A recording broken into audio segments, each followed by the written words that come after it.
Chapter 254. Independence 3. Time passed quickly. The more races that joined the Fire River Council, the more colorful the flag that symbolized the Fire River Council became. The development took place at such a rapid pace that we spectators couldn't help but exclaim from time to time. Wait, wait. Slow down for a second. The one who was most excited was my friend Anastasia, the Black Dragon Master. Another race has proposed a challenge to the chairman of the Fire River Council. What race is it this time? The snail race.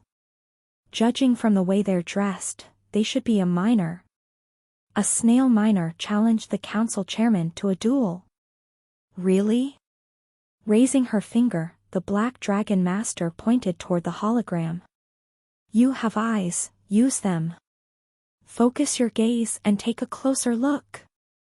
It was true. It was a snail with 7 tentacles. It originally had 8, but it seemed to have lost one of them to the storms of life. However, the loss of a tentacle didn't seem to have a negative effect on her. The miner who lost a tentacle, like a soldier who wore their scar like a medal, sat with a very solemn expression. On the ground was a red carpet. On both sides, goblins lined up. Each of the goblins was enormous, and they looked down on the small snail, exuding a frightening aura. Rhyme. Tack, the snail spat. The saliva of the snail was slimy. Just like the toy slime that I played with as a child. That's why it seemed like a declaration of war, like, from now on, I will play with you like toys. First off, on behalf of the snail race, I pay my respects to you mold bastards. The snail shouted. If it weren't for you, we would have been destroyed, and those who managed to escape destruction would have become slaves and made to work until their shells cracked and their skin melted. Rimu. You are the reason we are able to mine and live moderately. I especially give thanks to the legendary chairman Aburka. Although the words were friendly, her expression was still rough. Thanks. However, now, it is enough. We now have enough to live by taking care of ourselves. It has already been hundreds of years, and there are no longer any bastards that want to kill us, so it is shameful and embarrassing to live under your protection. Ugher. The current chairman of the Fire River Council chuckled. He who knows shame is deserving of respect. Because it means you mustered up courage. I know your shame. Now show me your courage. I am the strongest among the snail race. Wriggle, wriggle, wriggle. The snail raised her 7 tentacles. The weapon she chose was neither a sword nor a spear. Rather than a fancy weapon, it was better to call it a tool. A pickaxe. Every tentacle was wrapped tightly around the handle of an ungainly miner's pickaxe. Ugher. The goblin warriors burst out laughing. With the exception of the chairman seated upon the giant rock, dozens of goblin warriors snickered at the same time. I heard that a representative of the snail village was coming, so I thought it would be some kind of prodigy. Dares to fight us with a pickaxe. If you're a miner, go back to the pit and dig rocks like a miner. Dig up some salt. If you manage to encounter a silver or gold nugget in your life, take it and be satisfied. You go. How dare you come to the sacred field of honor with a pickaxe? Ugher. Ugher. The snail didn't respond. She didn't even look at them. From beginning to end, she had only looked up at the chairman of the Fire River Council. The chairman nodded. By my orders, those who were just laughing, duel that member of the snail race. There was a stir among the goblin warriors. Chairman, that. When we were still confined in the huge cave of the snail race, Remepolis, we didn't have weapons. Spear? Knife? Don't make me laugh. All we had were water buckets and hammers. And with those very hammers, together with our dear friend White Lion, we destroyed the snail empire. Dash. The hammer became a weapon that destroyed an empire. It is the weapon of our ancestors, the weapon of our comrades, and our weapon. How is it different from a pickaxe? A warrior who cannot recognize the true nature of a weapon has no right to boast about their rank in the Fire River Council. Everyone who loses in the duel with the snail will give up their rank and go back to Guru. The faces of the goblins turned blue. But the chairman of the Fire River Council, the one who rules over the fire and the river, did not rescind his orders. Quickly. 5 goblins hesitantly entered the field of honor. Rhyme. The expression of the snail didn't change. She just shook her tentacles once, whoosh. The pickaxe spun sharply in a radius of 3 meters. You can attack one at a time or all at once, whichever you please. The 5 goblins couldn't even shrink back. The real duel began after that. The warriors who could have easily refrained from ridicule stepped forward. They were defeated. The warriors who could have thrown away their prejudice against other races. They were also defeated. A warrior, who regarded the aura that dwelled in all creation as beautiful and to whom the world burned like fire, came forward, thinking of fire that burns forever. He was defeated as well. However, 5 of the snail's 7 tentacles were cut off, and 1 tentacle was crushed, leaving only 2 tentacles on the side like the arms of a human. Huff, hoo. Ha! Ugh. Ha! Covered in blood. Easier than mining a cave, rhyme. The snail's shell was crushed like a car bumper after an accident.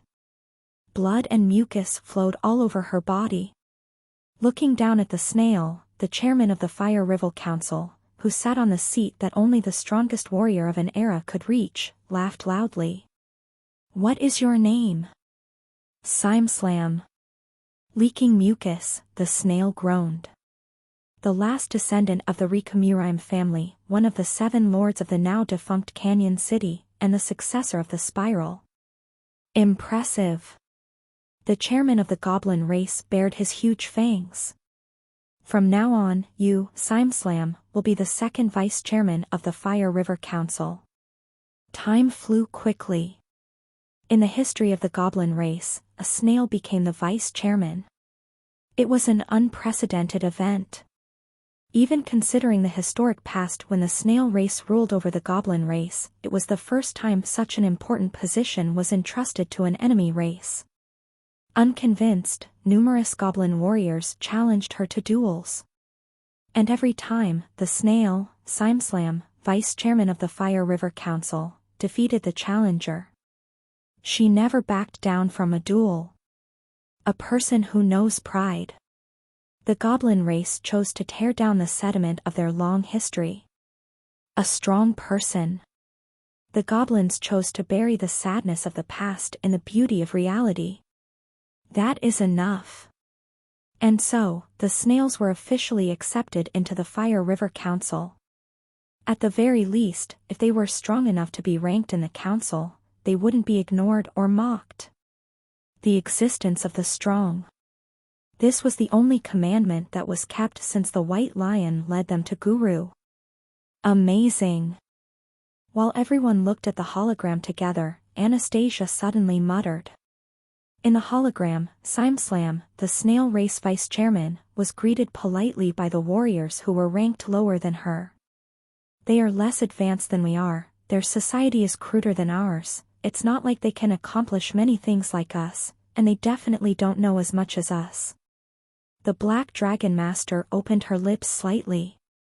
But they're as strong as us, no, stronger than us. Those kids are living with pride. The snails that swing their pickaxes in the salt mine, the mermaids that swim along the waterways, the elves that hold gold coins and occasionally step onto the fireplace stage, and the Oni who sends duelists instead of going to war, all of them are really strong. I nodded. Yes. While feeling infinite pride in my heart. Those children are as strong as us, healthier than us. Like. Physically fit/strong. Suddenly, a strange feeling welled up in the middle of my heart. Something clear, but never muddy, spread bit by bit from the center of my heart. Turning around slightly, I saw that the Crusader and Black Dragon Master had similar expressions. Right. I realized the identity of my emotions. I guess I'm proud of this. I wasn't sure if it was the pride parents felt for their children, or if it was just pride a human felt from seeing other humans around them. Nevertheless, that fact made me feel good. The 37th stage begins. A snow-covered field was displayed on the hologram. The frozen north. The red dragon, who had been sleeping in the perennially frozen ground, woke up. The red dragon had woken up once, a long time ago, which caused a volcano to erupt. All the hunters gathered there knew where the volcano was, and how hot the lava it spewed was. The volcanic eruption on the 31st floor was probably caused by that dragon. Anastasia frowned after reading the quest description. Now, we could no longer interfere with the stage, but thanks to the lady who walks through the mirage's consideration, we were able to read the quest description for a moment. Looking at it, it should be as strong as a constellation. Glancing at the hologram, the heretic questioner touched his chin. In this case, since a burqa is staying there, he can interfere. No. I shook my head. The Fire River Council will solve it on their own. Watch. The group, who had started out as a small council for the goblin race, was no longer the exclusive property of the goblin race. The mermaids, the elves, the snails, the vampires. Countless warriors gathered under the banner. The goblins still occupied more than half the number of warriors. But, all of those who had gathered there had won their ranks through fair duels. There were no snails who complained that there were too many goblins, and no vampires who complained about the presence of the elves. They were warriors. Are we all here? The chairman of the Fire River Council asked. Thud, thud, thud, tens of thousands of warriors stomped the ground in unison. The chairman nodded slightly. We're all here. Let's go. To the frozen north. On the way north, they encountered an army. One-horned giants. It was the Oni race's army. Yugo. KRR. It had been less than a century since the venomous snake had descended and fought a war with the Oni race. There was still a strange feeling of rivalry and competition between the Oni and goblins. The two armies faced off across a tundra plain. From the goblins' army, the chairman of the Fire River Council rode out on his own atop a lion, and from the Oni army, the high priest who worshipped the snake god, stepped forward while striking their cane against the ground. The chairman of the goblin race asked, "Are you going to fight?" The high priest of the Oni race replied, "We're going to fight. But we didn't come to fight you guys." Red Dragon? It is said that if it is left alone, a disaster of mythical proportions will occur. Every mountain will explode with lava, every river will burn red, and all the land will be barren such that no one can live. It's a scene I want to see at least once. Ugher. I agree, but the younger ones have different thoughts. The chairman and high priest chuckled. What did you snake god say? Will he descend? Our god was worried, but... The high priest shook his head. He said he wouldn't intervene. Chun Mumun Master. The venomous snake probably wanted to take the lead to protect his kids more than anyone else, but decided not to in the end. He decided not to intervene. He took a step back so that they could overcome this crisis on their own. This was the choice of the Chun Mumun Master who was still in that world. The last time the red dragon spread its wings, the gods protected us. However, a lot of time has passed since then. God said that he believes in us. We are strong. And we will become even stronger. But still weaker than us. Ugger. Fucking moldy bastard. The high priest grumbled and the chairman held out his right hand. Our dear friend, parents and friends are all watching us from the sky. Let's show them how strong we've become. KRR. A joint fight. Us hunters watched the scene of the 37th floor without a word. Coo! In the middle of a snowy field, the red dragon roared. A blizzard rampaged in every direction, but it was not enough to hide the bright red skin of the red dragon. A huge amount of snow fell from the sky, but it was far too little to bury the red dragon's fierce heat. The ground, which had been frozen for thousands of years, gave off a metallic shriek as it was torn apart every time the red dragon moved. Let's go. In the first fight, the high priest of the Oni race died. He got caught in the fiery breath released by the dragon and disappeared like snowflakes on the snowy ground without even leaving his old cane behind. Let's go. In the second fight, the chairman of the Fire River Council died. Someone needed to buy time while the warriors completed the Infernal Heavens formation. For 1 minute. No, for at least 30 seconds, the warriors needed to concentrate, exchange auras, share mental images, and bring that image to the real world. In the end, the chairman of the Fire River Council managed to last for 1 minute 23 seconds. His axe dented the skin of the red dragon, and his fist ruptured the red dragon's left eye. Facing the mythical being that caused earthquakes and volcanic eruptions simply from its very existence, the lone warrior was bitten to death by his enemy's teeth as he was in the midst of swinging his axe. Let's go. In the third fight, the red dragon's head fell from its neck. The red dragon's skin was thick. Its flesh was thicker. And its bones were even thicker.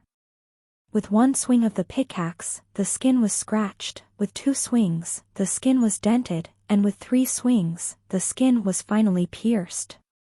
The flesh was cut in 4 swings, with 5 swings, the flesh was torn, and 6 swings scratched the bones.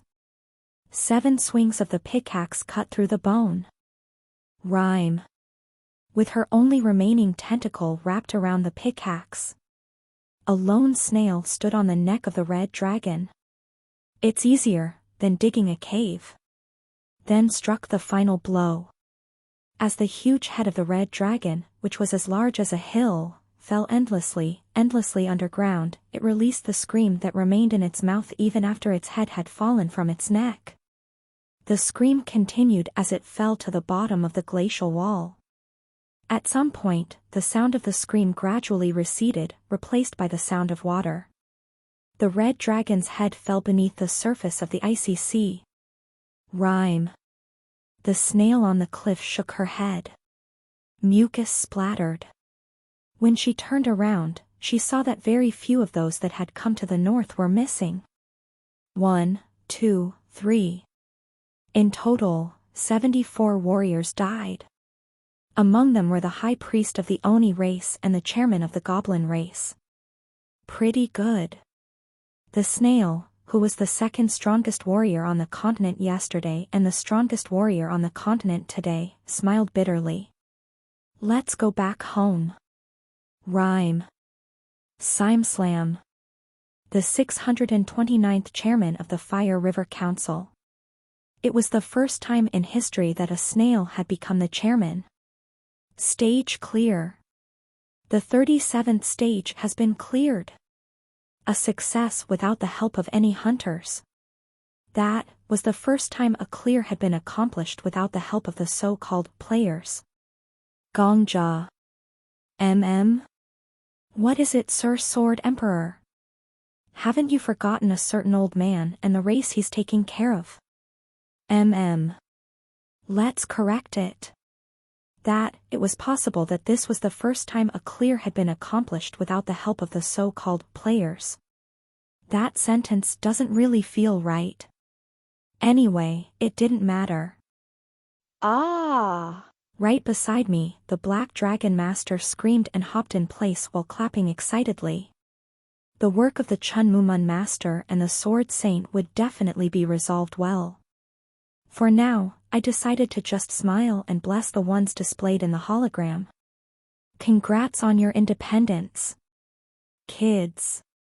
I was more proud of our kids than anyone else. Chapter 255. The One Who Didn't Conquer the Stage, 1. Time passed quickly. Although for the first time in history a snail had become the chairman of the Fire River Council, there was not much chaos. Even those with doubts couldn't help but nod their heads when they heard that snail beheaded the red dragon. Numerous warriors from the Goblin and Oni races who accompanied her testified to Simeslam's record. This is no longer a country for just the Goblin race, the Black Dragon Master said excitedly. It seemed that talking about this topic was to Anastasia's liking. The country our children will make will be greater than Rome. Do you understand how amazing that is, Gongja? Anastasia, I'm a middle school graduate. I dropped out of high school. Please say it so I can understand. Rome originally started off as a country for just Romans. However, when foreigners from completely different provinces were allowed to enter the center, and when the religious belief from a border territory grew to become the state religion, Rome finally became a great empire that encompassed all people. Looking back at that world, the Black Dragon Master placed her hands on her cheeks. However, Rome had its limitations. Do you know what those limitations were? Of course I didn't know. So there was no need for me to say anything. It's because the religion became more sacred than it needed to be. Wasn't it because there were no more countries to conquer, making it difficult to draw out the war economy? It's because politics is corrupt and society was led astray. These were not my words, but an interruption by the heretic questioner, count, and crusader. Waving her arms, the Black Dragon Master made a sound. You guys go away. I'm talking to Gongja right now. The three withdrew with sulky faces. The Black Dragon Master cleared her throat. There were many limitations, but I think it was mainly because the interests of each group were not clearly divided. What do you mean? Look. The Black Dragon Master pointed towards the seats in the Fire River Council. The goblins are in charge of the defense and food production, the elves manage the capital, and the mermaids control logistics. The snails are in charge of the underground resources. In this way, the factions are formed on the biological level of race. Unless a race is exterminated or enslaved, no other race can extend their tentacles and seize power. The Black Dragon Master's cheeks were slightly red, probably because she drank too much. She even stuttered. This is important. It's a decision made on a biological level. That we need each other, so we naturally make checks and concessions. This system is strong and solid. It is friendly even to latecomers. Any race. Even a new race, for example, if they are better in a certain field that one of the existing races is in charge of, it would naturally become the specialized field of that race. However, it is a very difficult system to establish. The Black Dragon Master ruffled her hair. For example, if a race fears that they will be challenged. If they are afraid of being pushed out of their field of expertise, they might decide to suppress the latecomers. If the established races take it for granted and allow such a trend to prevail instead of stopping it, then this system will rot over time. However, no species had gone extinct. Because a burqa didn't allow the snails to go extinct. In a time when the continent seemed to be unified centering mainly around the goblin race, racial discrimination had been eliminated by the Fire River Council in a timely manner. Sonia. Because this child, who was born an elf but wanted to perform, devoted his life to showing blood flowers on the stage. the discovery of the new continent cemented the position of the mermaids who guided the waterways, and the dream demons, who were the natives of the new continent, were said to have merged with the vampires led by Anastasia. And in the battle with the Oni race, the people had gained a sense of distance from God. One at a time. One person at a time. One life. The world changed, and finally, a snail became the chairman of the Fire River Council for the first time. The Fire River Council was being reborn as a great council that embraced both fire and water. Everything fits so well together. On the screen, a grand festival to commemorate the defeat of the Red Dragon was being held. Some talented elves presented all kinds of circus tricks and fire painting, and tourists from all over the country laughed in harmony at the festival. Gongja, this scene that we see before us. It is a huge miracle, like a sacred painting that was created with the overlapping footprints of countless people. The Black Dragon Master muttered in a dreamy voice. It wasn't a bad feeling, so I smiled a little. You're right. It really is a miracle. Unless this miracle was made by someone. I paused. Before I could even blink, the faint feeling in the Black Dragon Master's voice faded. At the same time, the atmosphere, or to be precise, the look in her eyes, changed. I'm talking about you, Gongja. The Black Dragon Master looked at me. All the uninvited guests had retreated so could not hear our voices. In this place where only the two of us were talking, purple eyes pointed towards me. You didn't regressed without telling me, did you? Kim Gongja, you have a regression skill. Just like when we defeated the Devil King of Fall Rain, climbing to the stage and dying on your own, finding a route where we don't die, and finally figuring out how to make everyone happy. You didn't carry us all the way here, did you? The Black Dragon Master's hands grasped both of my shoulders. The beer cans fell, and the chair toppled. I lay on the cool ground, and the Black Dragon Master stopped me from moving. That world isn't built on your corpses, is it? Ah. I see. Dot. To my embarrassment, I almost burst into tears at that moment. It wasn't that I felt like crying because my hard work was recognized. Again. That was an emotion that had already passed its expiration date, and I had long since disposed of it from the refrigerator of my mind. It wasn't that. As expected, Senior is a beautiful person.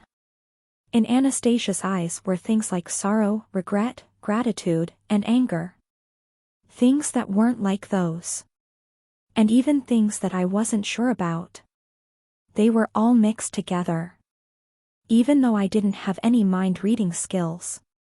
I hate it when a friend dies without my knowledge. I could understand the meaning in Senior's eyes. Because Anastasia had already been beaten by me once. The battle I was thinking of had ended without any damage like a miracle. The war that took place in the Ejim Empire was actually a flower that had bloomed from my countless deaths. Senior now knew about it. Senior. That's why. Let's renew our friendship contract. I said seriously. Huh? The contract we made last time. Let's please take a moment to clean up. If Raviel were to see this, she would laugh and say, in any case, whenever you go out to drink someone attacks you. I can imagine that for real. Sorry. Let me sober up, too. Here's the contract. The Black Dragon Master scratched the air with her fingernail. The air split in two as if a zipper had been opened, and within the crack was a black abyss. As if it wasn't a big deal, the Black Dragon Master reached into the abyss and quickly took out something. Plus. Friendship contract. This contract was concluded when the request of Anastasia Zelensky, hereinafter referred to as A, was accepted by Kim Gongja, hereinafter referred to as C. A does not trust the validity period of human emotions, and is confident in the belief that a firm attitude and diligent intelligence will be the foundation for the two parties to stand on. As such, A and C pledge to the following. 1. All promises are only valid if both parties agree. 2. All promises can be abrogated if both parties agree. 3. However, the establishment or abrogation of a promise can only be carried out during the weekend, i.e. Saturday or Sunday. 4. If there is a difference of opinion between the two parties, they will roll the dice and follow the opinion of whomever rolls the highest number. Signed, Anastasia Zelensky, signature. Signed, Kim Gongja, signature. Plus. What about the contract? I concentrated a bit of aura on the tip of my fingernail. I'll add a clause. Scratch, scratch. I carefully wrote with the aura on my fingernail. No, in reality, the correct expression would be burn writing, since I was lightly burning the surface of the paper. 5. Just as the two people can say what they want to each other, they can also not say what they don't want to, and even lie. 6. But when asked with the phrase, swear on the contract, there can be no lies. 7. And the answers received after, swearing on the contract, can never be doubted. Plus. I looked up. What do you think? In this case, wouldn't it be a good way for us to build trust? It's a bit, well, it's not that it sounds childish, but since we wrote something like a friendship contract in the first place, I wanted to fit in with Senior. Swear on the contract. Before I finished talking, Anastasia grabbed my right hand. Then looked straight at me. Have you ever died to create this world as it is now? At most a few lines. At most a few clauses. Words and clauses had no power, so it was easy to break them or ignore them. If things that are easy to break and ignore suddenly become difficult, it could only be because the hand and fingers of the person who wrote them were not ordinary.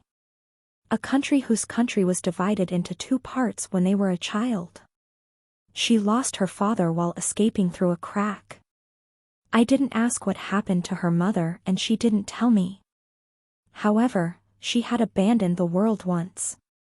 The fact that she'd abandoned the world showed the Black Dragon Master's coldness, and her longing for the recognition of the world she abandoned revealed Anastasia's deficiency.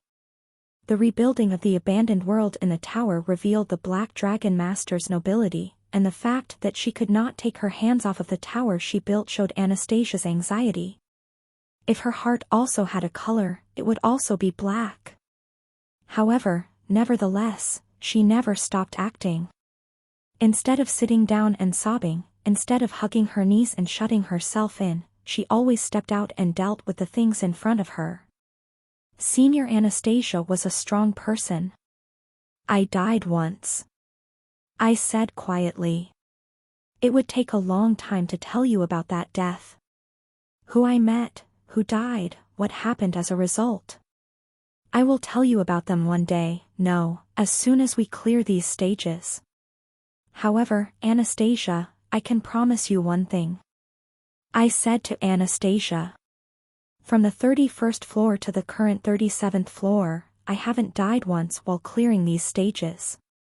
The children I raised, the children everyone raised, are amazing. Seriously. I didn't regress. All of those miracles you mentioned were all possible without me. Suddenly. The Black Dragon Master stroked my hair. Right.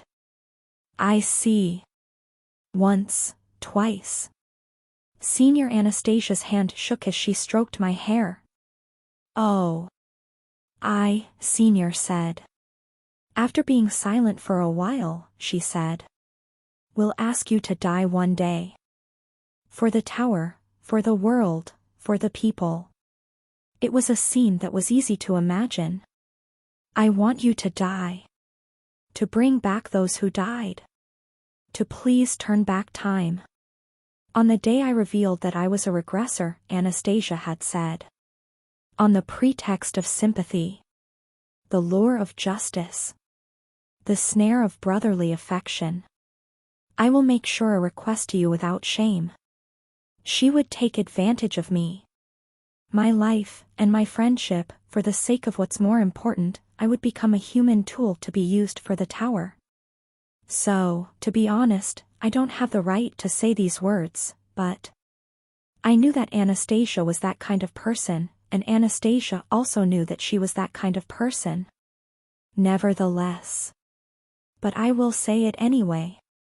Senior Anastasia smiled brightly. I am glad. The smile was as complex as the hues of her heart, but there was an emotion in her eyes, which were looking at me, that I would never misunderstand. I'm really glad you weren't hurt while leading these kids. I nodded silently and accepted those words. Yes. I smiled as well. Thank you for worrying about me, and thank you for your concern. Suddenly, the tower's voice resounded quietly. Attention everyone. Entering the 38th floor. Once again. We all turned our heads to the hologram at the same time. From now on, we will enter the 38th floor. For the races that live in this world. For our children, the next ordeal had begun. Chapter 256. The one who didn't conquer the stage, 2. From now on, we will enter the 38th floor. The tower's voice resounded. A change occurred in the hologram that we were looking at. Look over there. Smiling, the heretic questioner gestured with his face. Since I was sitting on the sofa, the only place the heretic questioner could put his head was on the back of the sofa. While clinging to the back of the sofa like a child piggybacking on their dad, the heretic questioner stared straight ahead. Something is coming out of the sea on the right side of the continent. It was as the heretic questioner said. In the holographic image, something huge could be seen rising from the depths of the sea. Ahaha. It's really huge. The heretic questioner was like a brat watching a monster movie. However, my other companions gathered in the waiting room for the eliminated were not as excited.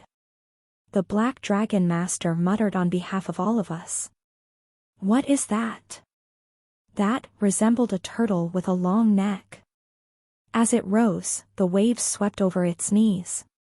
When the monster raised its long skyscraper-like neck and roared, its howl alone was enough to cause tsunamis in every direction. It's a dragon that has been hibernating since the beginning of time. The lady who walks through the mirage said. The Black Dragon Master hesitated. A dragon?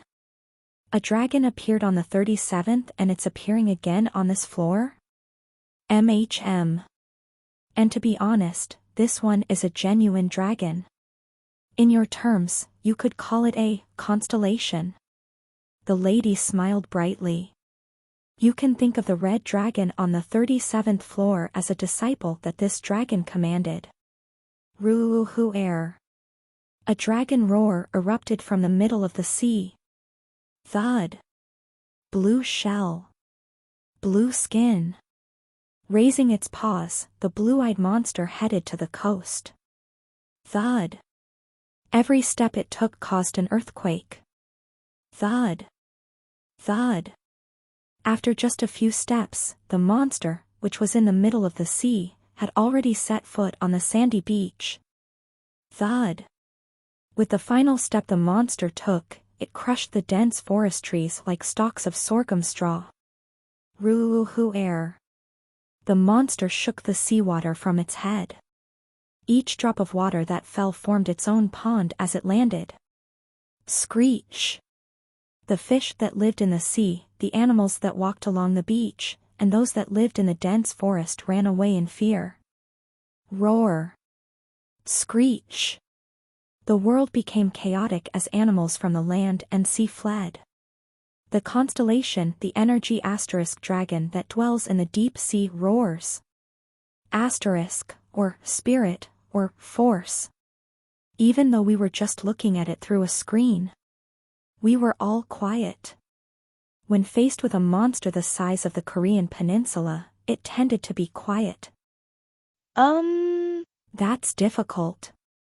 Let's correct that. Bambolina was the only one that had something to say. I just checked with my skill, 10,000 God scripture, just how difficult it is. It's because it's so big. That's not something the people can handle with their power. Bambolina shook his head as if the Count had just said something absurd. Of course the size is a problem, but it's not just the size. Instead, there is a problem with the nature of that constellation. Right.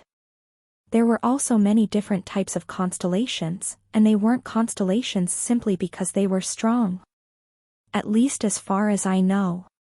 Aberka didn't become a constellation simply because he lifted a lot of dumbbells.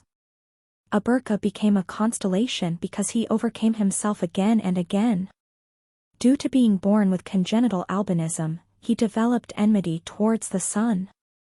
However, Aberka learned to use aura and overcame the sun by covering his entire body in it. The limits of the body. The limits of life. Whenever an unavoidable limit was reached, Aberka overcame it by reconstructing his flesh and bones with aura. An overcomer.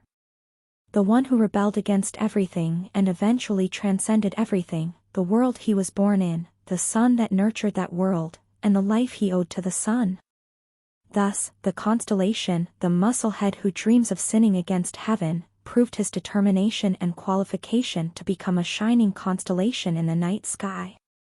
On the other hand, that monster was a different type of constellation. If we had to classify it, that constellation belongs to the beginning. The beginning. Nature. The constellation that composed this world. That gigantic monster isn't even the main body. It is a kind of terminal, nothing more than a puppet that it connects its consciousness to and controls. To compare it, if we were to say that the main body of the constellation was a giant sea anemone, then that monster was a single tentacle. That makes it almost impossible to fight and kill it. Nevertheless, if I had to come up with a method, wouldn't the only way be to seal the puppet instead of destroying it, trap the constellation's consciousness inside it, and make it crumble by causing it constant pain? Shiny shuddered. And I did too. The method Bambolina mentioned was almost the same thing the constellation killer did to the constellation in the world that Master lived in. The Black Dragon Master, who was unaware of this, tapped her chin. Indeed. Some kind of curse. Yes. In the first place, the puppet is the medium. That way, it wouldn't have any chance to counter. Right, that's a way to deal with it. But can those kids there use that method? The thought itself is easy. The fact that the puppet itself is the medium means that it is based on primitive sorcery.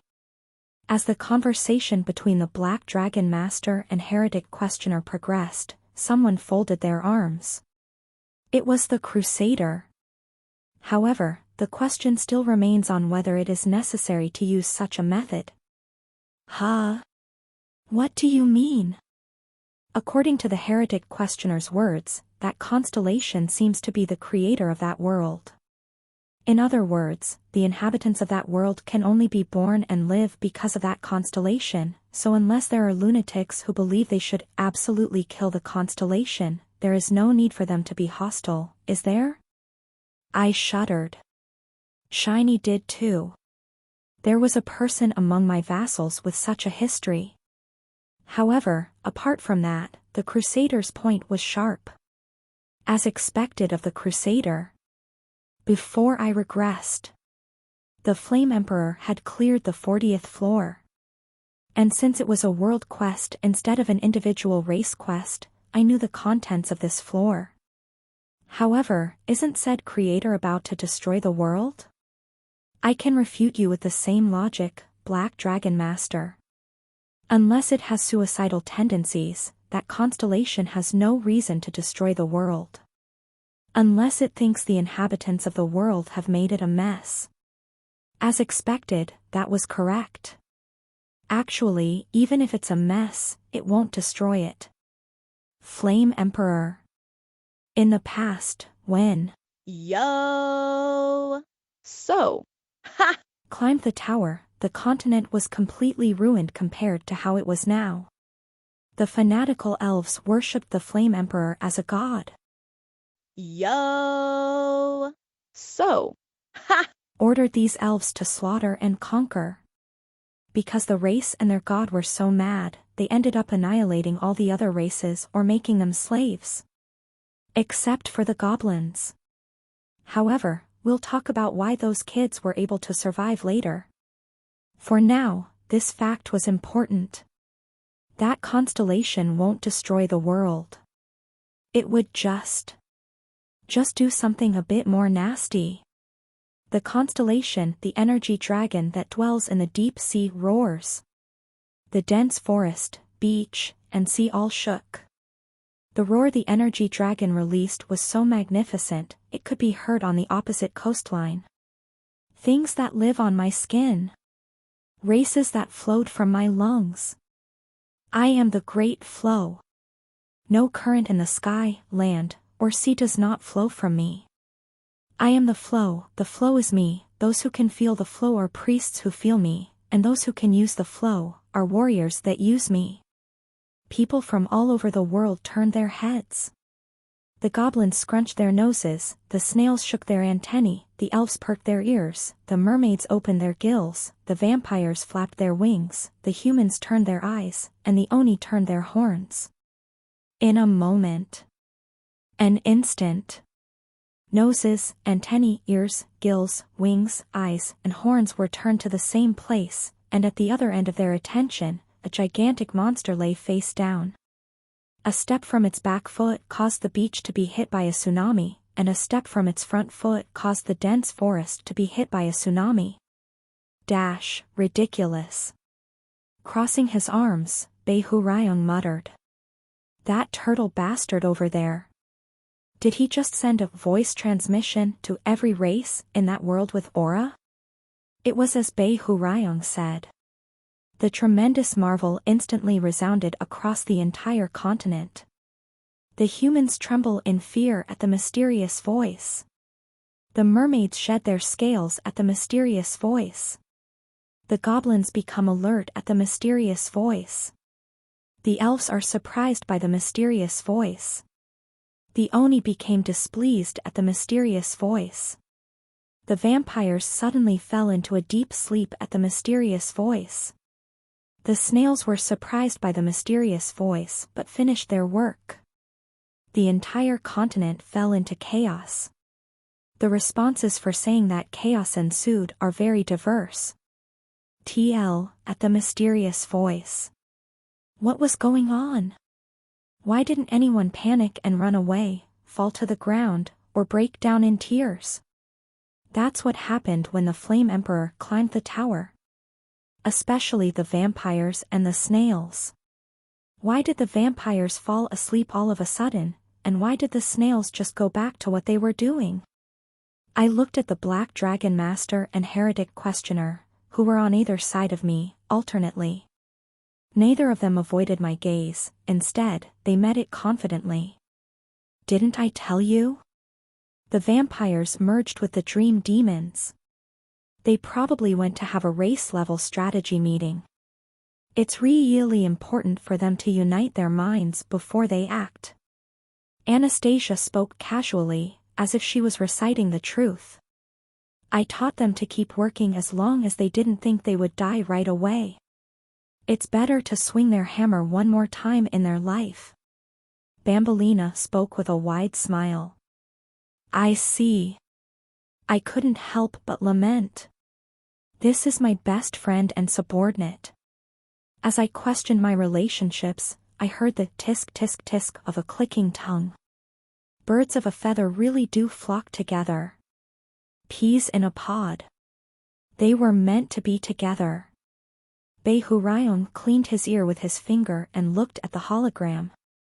So what exactly is the flow that turtle is talking about? Ah. That. It's coming. Huh? It was revealed in the name of the constellation. It's called the energy dragon. All of the aura that flows into the world comes from the breath of that constellation. Ho! If the Amazon rainforest was the lungs of the earth, then that constellation could be called the lungs of aura. Bei Hurayong furrowed his thick eyebrows. I see. I see. So that's why the kids in that world learned how to use aura so well? And why there is so much aura in the air compared to other worlds? That's right. Makes sense. Bei Hurayong nodded as if he now understood everything. After all, no matter how smart they are, the speed that the goblins learned aura is freaking ridiculous. Now that I think about it, those guys are just a bunch of world suckers. I've heard of gold spoons and silver spoons, but I've never heard of aura spoons. Well, I'm not sure if it's that good of a spoon. Huh? Why? If aura is easy to learn, then it should be a good thing no matter what, no? I didn't respond to Bei Hurayong's words. Let me congratulate you on your achievements. In the hologram, the energy dragon roared once more. You are indeed my priests and warriors. It was an acknowledgement of the living. However, it is unfortunate. Things that are not my priests or warriors still walk on my body. At the same time, it was a denial. Despite it being such a long time, there are still many worthless people here. Worthless people. Those who don't know how to use aura. The ones that made up the majority of the population were expressed in such a way by the constellation that formed the nature of the world. Anastasia's expression darkened. The use of words was very familiar to her, who had fled from Ukraine. It is no longer acceptable for the worthless, who cannot accept or feel my breath, to use up the resources that belong to the worthy. As the air in the waiting room became tenser, the blue energy dragon shouted. I will begin, sorting asterisk, or selection. Suddenly, a voice rang in our heads. The 38th floor quest will be shown. It was probably the consideration of the lady who walked through the mirage. The quest contents for the 38th floor appeared in the minds of us, who had already been eliminated and had no right to participate in the quest. Plus, the Great Sorting. Difficulty, EX. Mission objective, the constellation who shaped the world from the beginning has awakened. The energy dragon that dwells in the deep sea is a being made of aura, which is why the aura in this world is richer than in other worlds. Now, the energy dragon will collect the cost of prosperous times. Those who cannot feel his breath. Those who cannot sense or use aura. The energy dragon treats them as worthless beings and wants to wipe them out of the world. Among the races inhabiting the continent, only those who can use aura can survive. Those who can't will all die. Save as many lives as you can. Plus. Then silence flowed. Chapter 257. The one who didn't conquer the stage, 3. The 38th stage. Before I regressed, it was a place that... Yo! So... Ha! Broke through on his own. At that time, I wasn't on the attack team. Let alone the attack team, I was a shitty hunter that hadn't even made it into the rankings. How exactly did he attack it? I only found out about it a while later after reading an article. The 38th floor? Freaking easy. The strategy that the Flame Emperor revealed in the interview was simple. Just do nothing. Inaction. The boss there wasn't a boss that was meant to be broken. Why? Well, if you play games, you know that invincible monsters sometimes appear in tutorials, right? Those bastards can't be beaten even if you use edits or cheats. You know, bastards like the Devil King on the 13th floor and the Librarian on the 21st floor. 4. Yo! So? Ha! Constellations were boss monsters he was forced to lose to, and the elves he led were no different from in-game NPCs. The boss of the 38th floor is just like those bastards. Therefore, Yo! So? Ha! S conclusion was simple. There's no need to do anything. Spectate. Ignore. That boss monster, the energy dragon that dwells in the sea or something like that. Anyway, that guy isn't the type of bastard that gets in the way of clearing the stage. He's just a filter that filters the kids going from the 38th floor to the 39th floor. This was the way the Flame Emperor, the undisputed #1 ranked hunter, acted. There was no hunter that could stop the Flame Emperor. Looking back now, those were not necessarily the Flame Emperor's thoughts alone. I couldn't say now that the fact that he could come up with such an inhuman idea made him an unrivaled demonic bastard. A few NPCs were lost. But what can you do? To regard the tower's inhabitants as NPCs and the constellations as bosses. To deny the context of everyone who had lived, were living, or would live, and to define every stage as a tactical space. To regard the tower as a dungeon. What's important is that we climb the tower.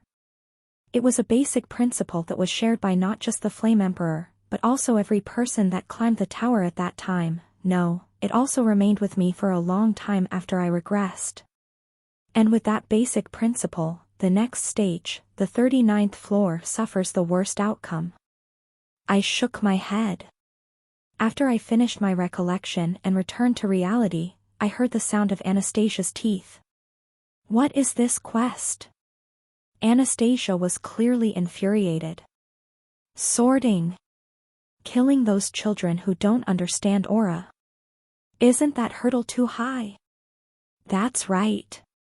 Shouldn't he at least give them room to make some kind of offering? The Count couldn't hide her surprise. This is a disaster. Smiling slightly, Bambolina touched his chin. The Crusader said that the Creator wouldn't destroy the world they created, but the owner of a mansion would decorate the garden to make it look good. And that God has the personality of the owner of a mansion. A heavy silence covered the Crusader. Seeing my companions like this, I laughed bitterly. Not bad. The current situation. I was satisfied. Compared to before my regression, no. To be honest, the conditions have improved so much that I feel bad for comparing them.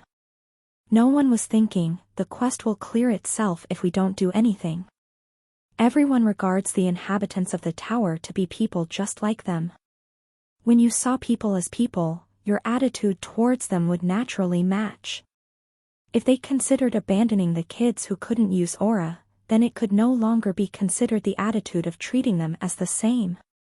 Even if this is an attitude that they decided to take after careful consideration, they are taking it from the perspective of a leader, not a game player.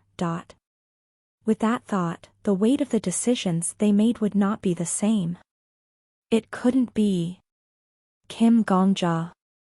Anastasia made a sound with her teeth. She looked back at me, as a leader in the tower. Do you have any ideas? A question that contained many meanings that all carried their own weights. I nodded. Yes, of course. I looked at the hologram. There, the 7 races, including the goblins, were illuminated, and could be seen heading towards the Fire River Council. The snails climbed walls, the oni strode down the main street, and the vampires flapped their wings and hung from the pillars in the council hall. I planted a seed there a long time ago, and left a farmer to take care of it. 4. The building of the Fire River Council was not grandiose. Instead, it was rather sloppy. The steps were dug in a circular pattern, forming a basin, and in the center of the basin, the chairman sat on the bare floor.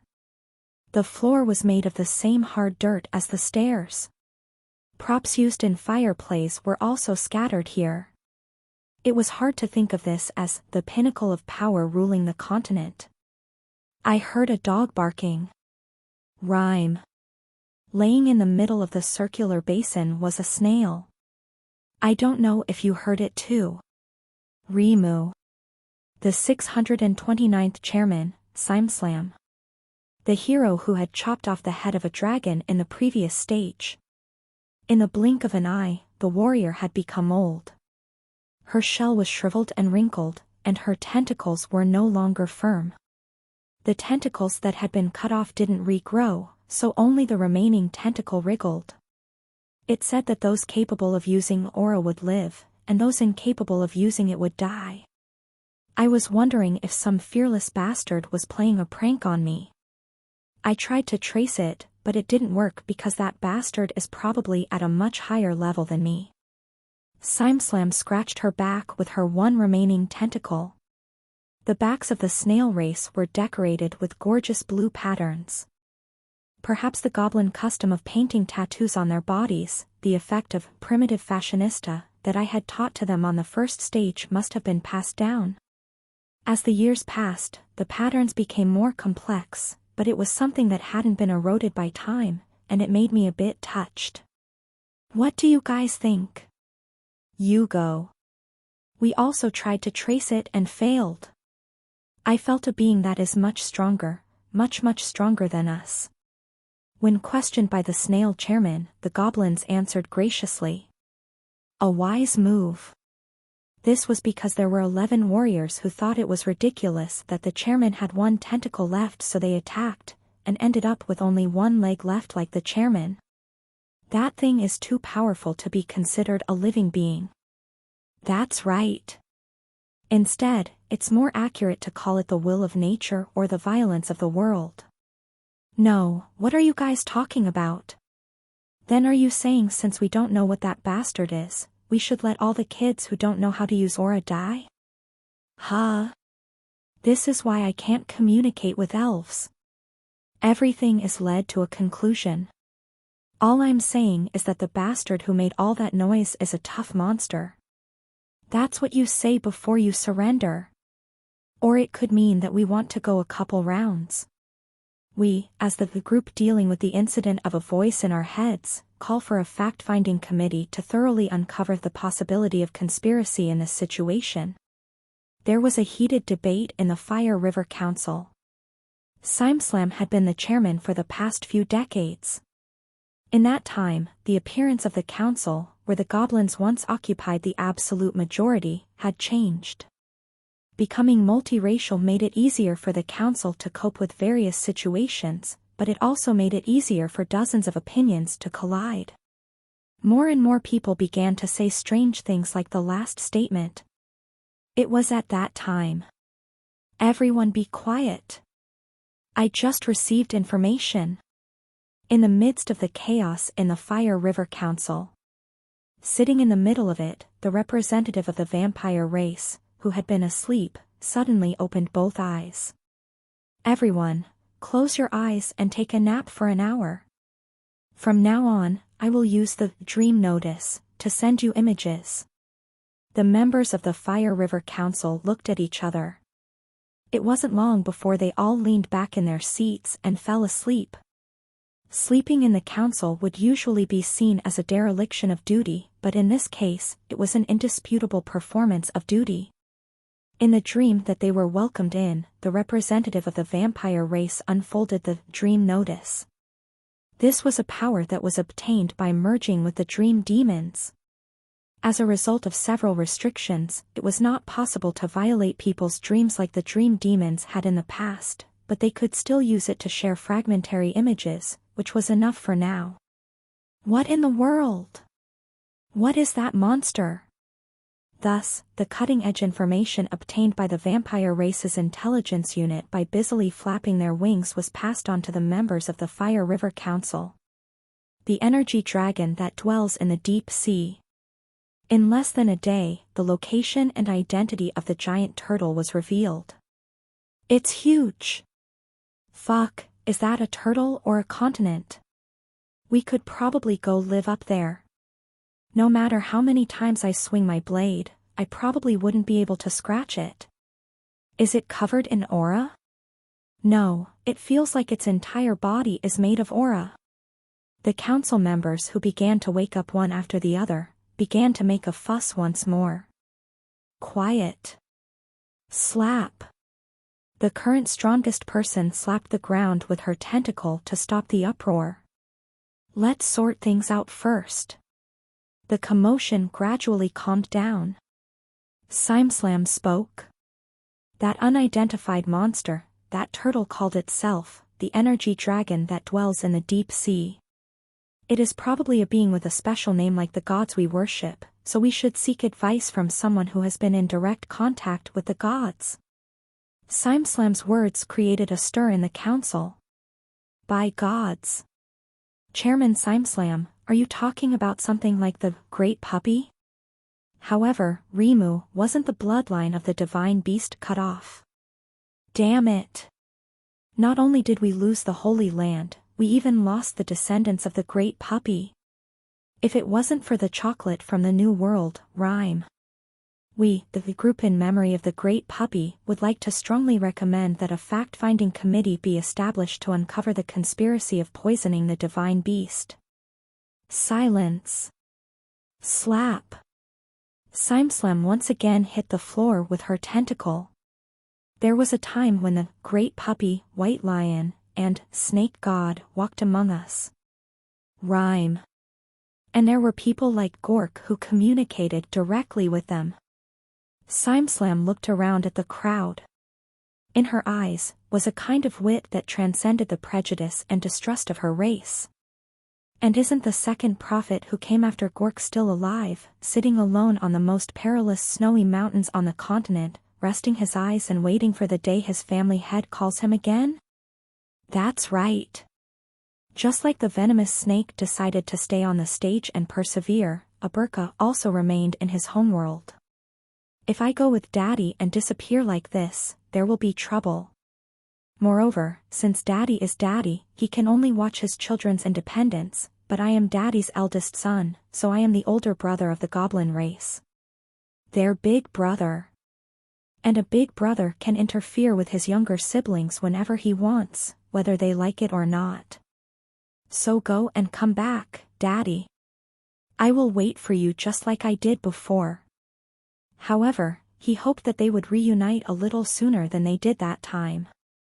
That was the conversation Aburka and I had before we parted ways. A trustworthy guy. While I was thinking that I really had a good son, the Fire River Council ultimately decided to officially invite Aburka.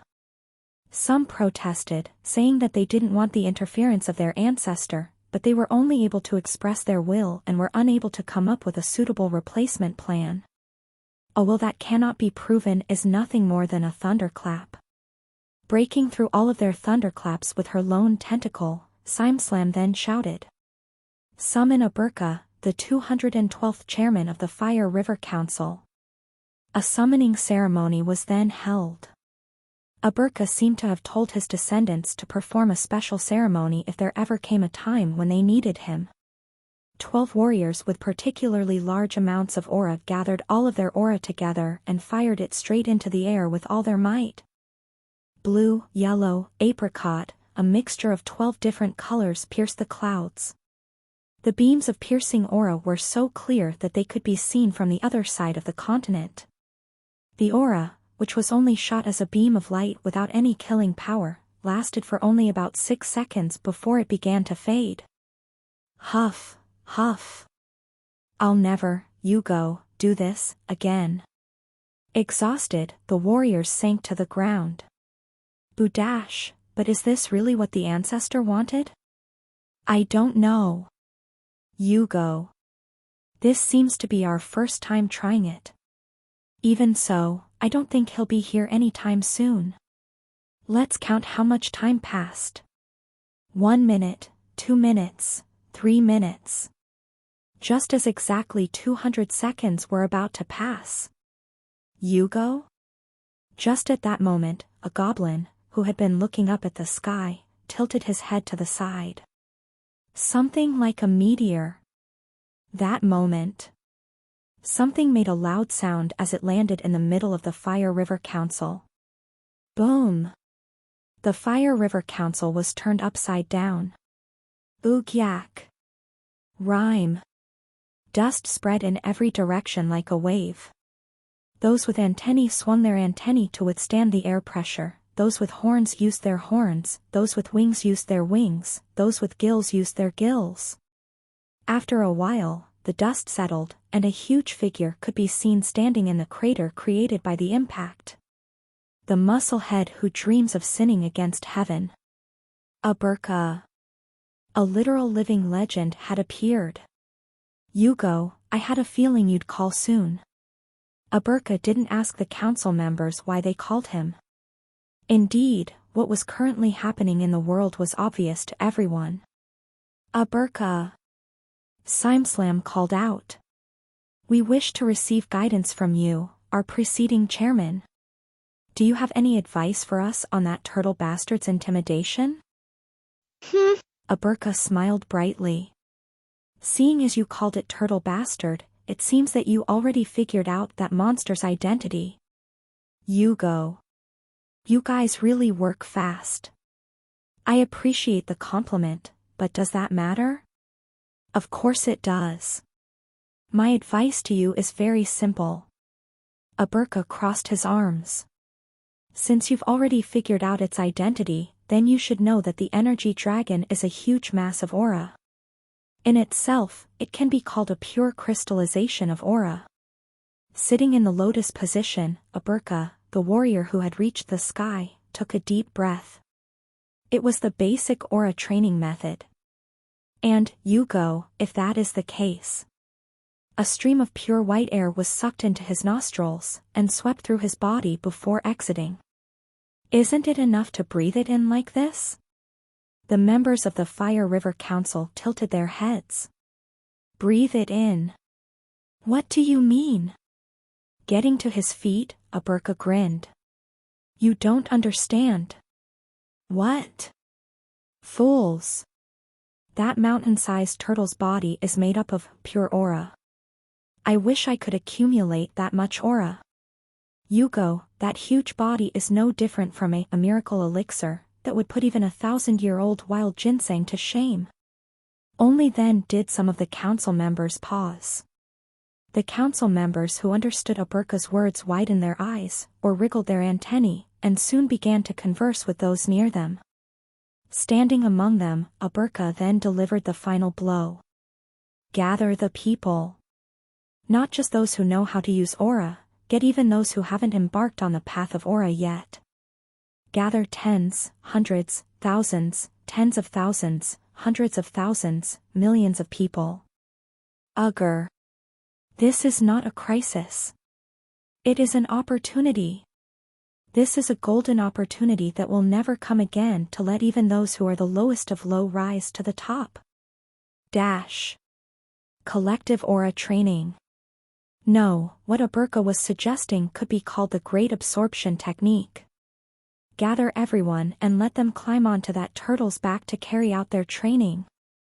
The mouths of the council members opened wide. My companions were also looking at the hologram with wide mouths. And I, on the other hand, was smiling brightly. As expected, I have a good son. Yo. So? Ha! Attacked the 38th floor by doing nothing. My attack strategy, which I had vowed would be different from the Flame Emperor, was a bit similar. Now, even if I leave them alone, they can take care of things on their own. Good job. Inaction. However, even if Yo. So? Ha! allowed millions of kids to die by doing nothing, I would achieve a very different result by doing nothing. Within the hologram, my son was detailing the different result. With an evil smile on his face. Let's drink that turtle bastard like rice soup and all become peak masters. Chapter 258. Seal the Dragon 1. Energy dragon or whatever, in any case, it's just a lump of aura. Let's just suck it up like an elixir and strengthen ourselves. An absurdly simple assertion. However, it was this simplicity that shook the members of the Fire River Council. The council chamber, which was hollowed out like an amphitheater, was instantly filled with the buzzing of many murmuring voices. Sucking the aura out of a monster like that?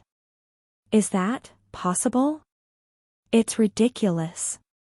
However, if the monster really is made of pure aura as we were told, then there shouldn't be any reason why we can't suck it up. Slap. Chairman Simeslam smacked the ground with her tentacle.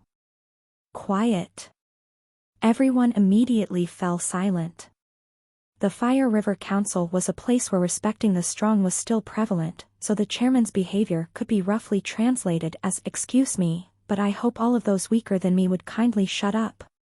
Simeslam was the strongest, and thanks to that, a graceful silence hung around her. "Let me ask you, Aburka. Can we really get rid of that monster with aura training?" "Ugher. I think so." Although the snail, who was much younger than him, spoke informally, Aburka didn't pay it any mind. He just grinned like an evil brat playing a cruel prank. Think about it. When we eat something, doesn't it become a part of our bodies? In the same way, even if it comes from that guy's lungs, the aura we suck will become our aura. Aburka banged his clenched fists together. "That's why I'll take a bite, and you'll take a bite too. If we gather everyone and share every bite with each other, ugher, that turtle will disappear without a trace, and all that will remain is we who have grown stronger." Simeslam pondered deeply. The members of the snail race were naturally small in size. They were similar to or smaller than goblins, but now that the members of the goblin race had evolved into hobgoblins, they couldn't compare at all. Even now, the one sitting next to Simeslam with his arms folded was Aburka, the greatest warrior in the history of the goblin race. Rhyme. So how small did Simeslam look next to Aburka? Even when it came to tentacles, which were the pride of the snail race, Simeslam only had one left. The old shell on her back was wrinkled and ugly. However, despite sitting beside the huge Aburka, who was like a green mountain, Simeslam's confidence and dignity were unaffected. "Everyone, listen.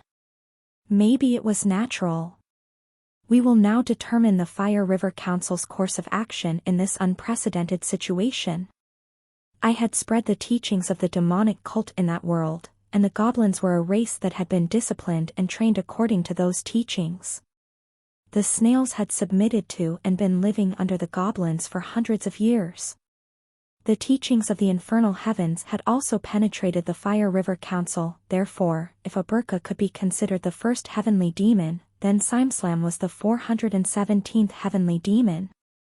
Under the doctrine of the infernal heavens, the wound of having all their tentacles cut off was not a shame but a pride. As the number of wounds increased, so too did the sword path increase, and as the depth of the wounds increased, the infernal heavens' demonic art became freer. We will listen to the advice of former Chairman Aburka and absorb the aura of the energy dragon that dwells in the deep sea. That was the moment the Fire River Council decided on the course of action for the energy dragon incident. Before long, several council members jumped up as if they had been waiting for that signpost to be put in place. "Chairman, I will send a summons to all elves." "Why are the elves trying to get ahead?" "The snake god should go first, which means those with horns should have precedence." "Oohoo, everyone is so lively. Do you think we'll be able to get there without a boat?" "Oh ho, everyone is overflowing with greed. We, the group that firmly opposes the exclusive use of the energy dragon, would like to strongly recommend the establishment of a committee for the fair and equal use of the energy dragon." "Everyone be quiet." Simeslam smacked the ground again. "I know you all want to represent your own races, Rhyme. However, we are all the same. Everyone is gathered here to represent their respective race." The council members paused. Simeslam continued. That is why we should draw conclusions that represent every race. And it is our duty as members to draw such conclusions. The words caused the members of the Fire River Council to cough sheepishly. She was the first non-goblin in history to rise to the position of chairman. Therefore, not only was SimSlam strong, but she also had the political power to back that strength. Before long, the Fire River Council was able to reach an agreement. Our vampire race will immediately announce this to the world. We will inform them with the dream notice. A vampire council member said. The members from other races followed. Our elf race will utilize our highest mobilization order for the pilgrimage. A dream notice would only cause chaos. Our Oni race will take care of the security for the journey so that bandits will not make any moves. Our mermaid race will assemble boats for the pilgrims. Leave the large-scale passenger transport to us. Our snail race will be in charge of the construction, rhyme.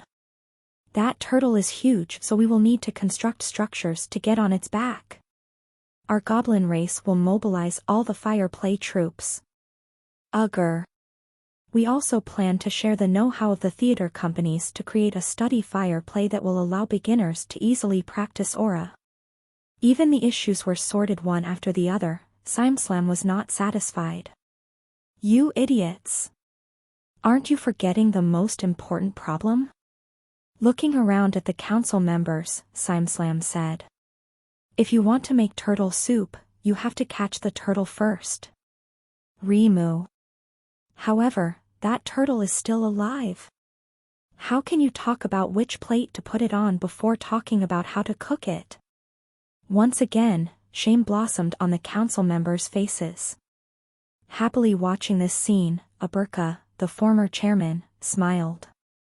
Ugher, that's right. That problem is like a millet grain. It's not a millet grain, this problem is like a turd, Rimu. You could say that too. Anyway, the energy dragon has a ego. Aburka touched his chin. Like that dragon whose head you lopped off and dropped into the sea. How long ago was that? That's a story from decades ago. Rhyme.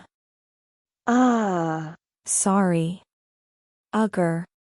When you become a constellation and focus only on training, your sense of time changes greatly from that of normal people. In any case, the dragon you messed up didn't have an ego. It was nothing more than a beast that could only roar in pain after getting hurt, and fight back when it's attacked. However, that turtle is different. Scratching his chin, Aburka said. How a mere mass of aura was able to develop an ego is a strange topic for those scholars who like to roll their brains. You go. While they excitedly have their book party, we will be in a bind. He'll just get rid of the little things clinging to him like pests. In order to prevent that, we should chop off his head like I said before, but... SimSlam scratched her shell with her one remaining tentacle. It's too big for us to deal with. It's hard to say how many warriors will die. No, even if they did die, there's no guarantee that we will be able to take off its head. Ugher. We can just stick to him and suck out his aura. In time, his resistance will gradually weaken. Don't think by your standards. Rhyme. The basic method to practice aura is to sit in the lotus position with as calm a mind as possible, but if that turtle is constantly rampaging, we won't even be able to sit in the lotus position. Scratching her shell, SimSlam said. Moreover, a rampage of that size will definitely affect the world. Ships traveling between the new and old continents will capsize, cities along the coast will be swept up by tsunamis, the damage would be indescribable. No, it is also possible for the building pressure to cause volcanic eruptions to occur like pimples popping. Rimu. SimSlam fell into deep thought. Her worries were vividly conveyed through the hologram. Indeed, the fate of the continent, the direction all the races would take, depended on this council, and she was the current chairman of this council. And the story was that she was the chairman of the council, in other words, she was not the king of the council. Excuse me. The representative of the vampire race raised their hand. It was the person who had used the dream notice to share the location and identity of the energy dragon to everyone. I might have a good idea for that. Since she was the chairman and not the king, SimSlam didn't have to come up with and implement all the plans on her own. The council was a place to exchange opinions. As SimSlam herself said, the members gathered in the council were those whose job was to express their opinions. A good idea. What is it? That. The vampire council member began to speak. His neatly trimmed Kaiser mustache moved along with the movement of his lips. Moments later, after he closed his lips, the council members who'd heard him speak were in shock. Oh, indeed. It's definitely a good idea. But is that even possible? Is it possible since it has an ego? Amidst the flurry of opinions, SimSlam tapped the table with her only tentacle. It might be worth a try. Rhyme. The vampire council member grinned. However, SimSlam hadn't finished talking. However, in order for that good idea to work, we'd need to attack that turtle's attention. Sounds of and came from all over the meeting room. It was a topic that was equivalent to putting a bell around a cat's neck, so their reactions were natural, and SimSlam didn't mind. I'll be the first to volunteer. The council members paused. Perp, Chairman SimSlam looked at them and let out a laugh unique to the snail race. Think about it, you pieces of athlete's foot star. Won't the kids who come into contact with the energy dragon first and manage to start meditating be the ones to suck up the most honey in the end? Asterisk, blanking on how to word this. It's basically you athlete's foot-like guys. I, of course, am not willing to surrender such a lucky position to someone else. That's why I, the 629th chairman, declare that I will stand on the front lines. Chairman SimSlam turned her head to look at Aberka. What will the ancestor do? You go. I'm the only one with the confidence to sit on that turtle's back and suck honey regardless of if it starts burping or going insane. Aberka smiled, baring his fangs. As the firstborn, if I just shamelessly coveted the honey, I wouldn't qualify to be the big brother. Ugher. However, as the younger siblings, wouldn't it be embarrassing to always cling to your big brother whenever something happened? In fact, the Fire River Council had rejected mine and Aberka's help before. Even on the 37th floor stage, Aberka hadn't stepped forward, and the venomous snake, called the Snake God, also refused to participate. The things of this era were for the people of this era. The things of this world were for the natives of this world. It was this trend that had spread throughout the Fire River Council. However, SimSlam snorted. A will is only beautiful when you have the power to prove it, Rimu. A will that cannot be proven is nothing more than an arrogant struggle. And the result of that is sacrifice, Rimu. In the end, it is the powerless that end up shouldering that arrogant struggle. Bang! SimSlam slapped the desk with a whip-like sound. TL, author loves to add things randomly. First a table, now a desk. That turtle bastard said. He would kill everyone that couldn't use aura. Seemingly reminded of the energy dragon's declaration, the expressions of the council members became menacing. That is tantamount to saying that he would not only kill those who failed to awaken their aura, but also all the newborn babies who aren't even capable of understanding speech. Bang! SimSlam slapped the desk again. I don't know if there is any beast that doesn't get angry when they're young or threatened, but we are definitely not those kinds of beasts. That's right. The council members raised their voices. That's right, Chairman. We are not those kinds of beasts. Not. We are not. We, the group who are not those kinds of beasts, strongly support the chairman's declaration. Silence. Simslam hit the table again. After the council members shut their mouths, Simslam turned to look at Aburka again in disgust. So, even if it's dog shit, as long as it can be used, we will use it.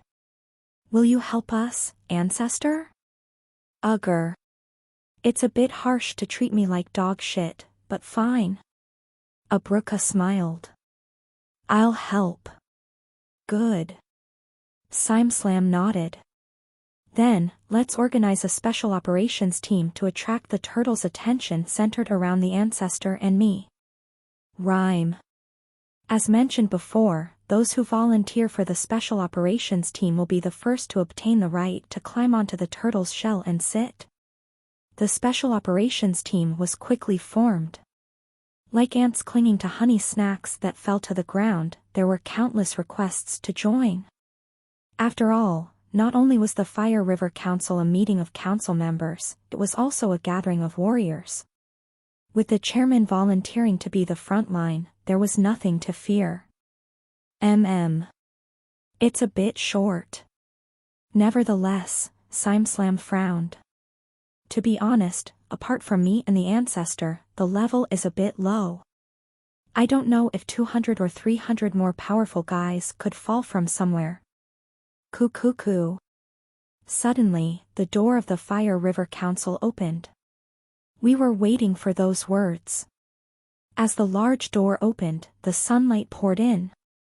The sunlight didn't get far before long shadows were cast on the ground. The shadows stood in a line, the single horns on their foreheads looking exceptionally sharp. We are the worshippers of the snake god. The army of God directly under the command of the snake god. The 256 True Color Oni Squadron. There was a moment of silence. Simslam scratched her chin. Aburka scratched the back of his head. Oi, at that time. You said you would even use dog shit if necessary, didn't you? I did.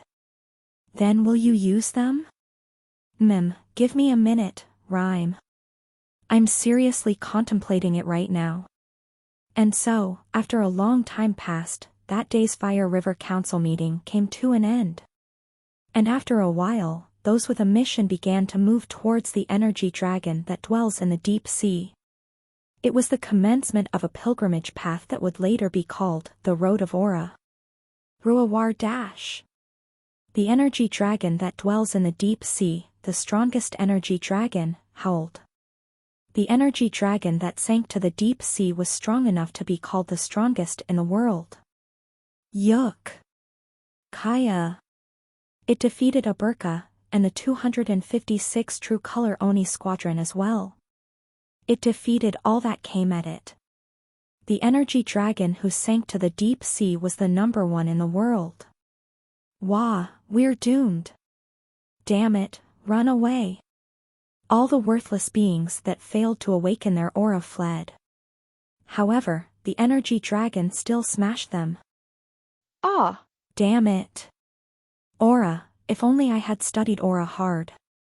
So their regrets came too late. Ruhar Dash. The energy dragon that dwells in the deep sea. It was the moment when he killed off all those who hadn't awakened their aura very simply, completely and irrevocably. Big bro, is the turtle laughing? Leave it be. It must be having a good dream. The head of the vampire race said as he lit a cigarette. Behind him, hundreds of thousands of vampires, who had merged with the dream demons, flapped their wings while releasing psychic waves. Chapter 259. Seal the Dragon 2. Energy dragon that dwells in the deep sea falls asleep. The giant turtle slowly slammed his head into the dense forest. Thud. Gritty dust scattered among the palm trees that the giant felled. Energy dragon that dwells in the deep sea falls into a deep sleep. The energy dragon's back continuously moved up and down gently. It began to breathe comfortably. Phew, the sound of its breathing was great, and every time the energy dragon's breath flowed in and out of its nose, the vegetation in the forest shook as if caught in a gale. Beneath the palm trees swaying beneath the dragon's breath, a person shook their wings. We selected only the most elite Dream Demon unit at handling, leading, and guiding in our race. There is no need to worry. It was a vampire race executive. The executive didn't blink a single time while talking. Their posture was strange, and their language pronunciation was clumsy and awkward as if they were using a translator. This was natural. This vampire was a kind of connection window. They had been completely possessed by the Dream Demon race, and their memory, mind, and even body had been completely taken over. You go. In front of them, Ubukra had a somewhat perplexed expression. I'm sorry, but what is your name? We do not have a name, TL, we are Legion. The handsome vampire said expressionlessly. We are we, us. That assertion is as useless as Daddy is crazy. We do not have you nor I. Just a dream. In that dream, anyone can be you and anyone can be I. Therefore, we are we, us. Aburka shrugged. Well, I'll understand it as you just have a lot of pages. Is that okay? Since you're not saying anything, I'll take it that you don't mind. Ugher. So, Dream Demon gentlemen, no, gentlemen. How long will the energy dragon be asleep? Raising his hand, Aburka pointed towards the monster. The energy dragon was unimaginably huge. It would not be wrong to call it an island. Every 20 minutes or so, the peerless island breathed in, then 20 minutes after, it breathed out. A true heaving mountain. Now. Quickly finish the construction, Rhyme. Snails climbed along the sides of this very mountain. All tasks must be completed before the dragon wakes up. Cover the entire body in supports. We have to create enough space so that as many people as possible can gather and train. Rimu. This guy's body is constantly moving, so take that into account as well. Finish the construction in one day, today. They were the members of the snail race who were in charge of the construction in this operation. As many as 4,000 snails climbed onto the monster's body. Unlike most races, who had to stick to walking on the ground, members of the snail race could walk on walls through the use of their sticky mucus. It was the same now. The heaving mountainside was nothing more than a light picnic course for the snail race. With their 4 or 5 tentacles gripping various tools and pieces of lumber. From a distance, they looked like the tiny Lilliputians climbing the giant body of Gulliver. Those kids shouldn't get hurt during the construction. Aburka spoke. At this very moment, hundreds of thousands of people are coming from all over the continent. Perhaps even over 1 million. I wonder what that dragon will do when it wakes up and finds everyone stuck to it and sucking its aura. -7 days. The Dream Demon possessed vampire said. The cheeky expression on Aburka's face was instantly erased, and he turned to look at the vampire with a serious expression. 7 days? Can you really make it sleep for 7 days? Ugher. That's amazing. If we were to classify the number of our Dream Demon race according to your standards, it would amount to 800,000 people. As many as 800,000 Dream Demons are working together to imitate the sea, use illusions to display the cool texture of the waves, and show the energy dragon whatever it wants to see, from illusions of simply killing the impure, to illusions of tearing them apart and torturing them. 800,000 individuals. We are satisfying the energy dragon's happiness, comforting its unhappiness, encouraging it to overcome its trauma by leading it to the root of its unhappiness, questioning why it exists, and what is the purpose of its existence. That is what 800,000 Dream Demons are doing together. The vampire let out a small sigh. In any case, until the 7th day, we will let that monster sleep so soundly it won't even snore. It will depend on how much of that monster's aura in those 7 days. If possible, it would be good if we can absorb enough aura so that it would become shriveled like a puppet. As if that was all it had to say, the vampire flapped its wings. Suddenly, a burka reached out and grabbed the vampire's leg. Flap, flap, the sound of flapping wings continued, but the vampire was unable to fly into the sky. What is it? The vampire, dream demons, asked as if dumbfounded. I'm sorry, but, you go. I still have something to ask you. Ask. As far as I know, from hundreds of years ago, when my daddy went to your dream world or whatever it's called and came back, weren't you guys just a bunch of selfish bastards? Dash. As long as it was to expand your world of dreams, you didn't care if a mermaid, goblin, or any other race, died or not. You were happy to just live in dreams forever and enjoy endless performances. So why would you cooperate in such a major event that will put the fate of your species at stake, because of a change of heart? Silence fell for a moment. It seems you don't believe in the good intentions of people, Chairman of the Fire River Council. Unfortunately, I only believe in my own good intentions. You are half right and half wrong. A burka tilted his head to the side. Looking down at the largest goblin in history, the corners of the dream demon's lips rose slightly. You not only believe in your good intentions, but also the good intentions of your father. Tell your father. Next time he visits our world, it won't be as easy as last time. Even the creator of the continent was put into such a state by us. Your daddy, who you worship as a god, will be no different. For the first time, the dream demons let out a laugh. And when Aburka's grip loosened, they pulled away their foot and flew into the sky without regret. Flap. As the single dream demon flew away, hundreds, thousands of vampires flew after it. It was as if they had been waiting in the shadows of the forest for the conversation to end. Countless vampires flapped their spread wings, covering the sky like the leaves of a palm tree. And they soon disappeared. You go. Aburka smiled wryly. Daddy, you're catching people regardless of their race. What a sinful human. Clang. Clang. In the middle of the forest, the sound of the snails swinging their tools echoed. Amazing. Wonderful. In the dropout waiting room, we watched everything happen. The snails finished their construction in one day. The wooden beams and steps were in geometrical harmony such that anyone could easily climb onto the monster's body. The heretic questioner praised the architectural work in the hologram with glistening eyes. It seems the architectural knowledge that I taught them still remains. Even after the empire fell and they were forced to live away from their home for hundreds of years.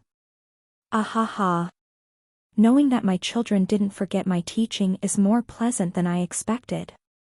Do you only treat them as your children at times like this? What are you talking about, Death King? I have always considered the snails as my children. I'm confident that I took care of them dearly. Right. It reminded me of a loving parent giving gifts to their children on Christmas, saying, "Guys, this year I got you an Oni slave as a gift. Abuse it carefully so you don't break it. It truly is spectacular." The black dragon master beside the sofa muttered. Almost every snail, goblin and Oni have already arrived. The other races are gathering one by one. It might really be possible to clear the stage without taking any damage. In the hologram, the scene of the various races from all over the continent gathering was displayed. Many of them were capable of using aura. With the warriors in the lead wielding their swords, the wild trees in the dense forest fell like stalks of sorghum. The place where the trees were cut naturally became a road. In this way, roads and alleys appeared throughout the forest like hundreds of thinly spread veins, and the various tribes walked on them without hesitation. Without a doubt, every race was pulsating in that jungle at that moment. The aura inhalation route is this way. The elves set up stalls to welcome visitors. Where people gathered, money could be found, and where money could be found, elves could be found. Unfortunately, in this world, the elves were that race. Are you tired of absorbing aura? Well, surprisingly, this place is filled with white ginseng, which is famous for its ability to recover fatigue. What accumulating aura, it's accumulating fatigue. A true master is not someone who has only accumulated aura, but someone that can enjoy life.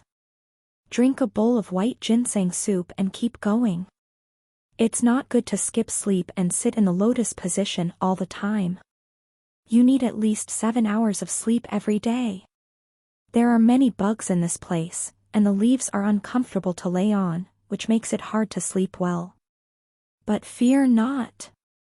A cozy hammock is ready here for everyone. Buy insect repellent. If you apply it to your body, you won't get bitten.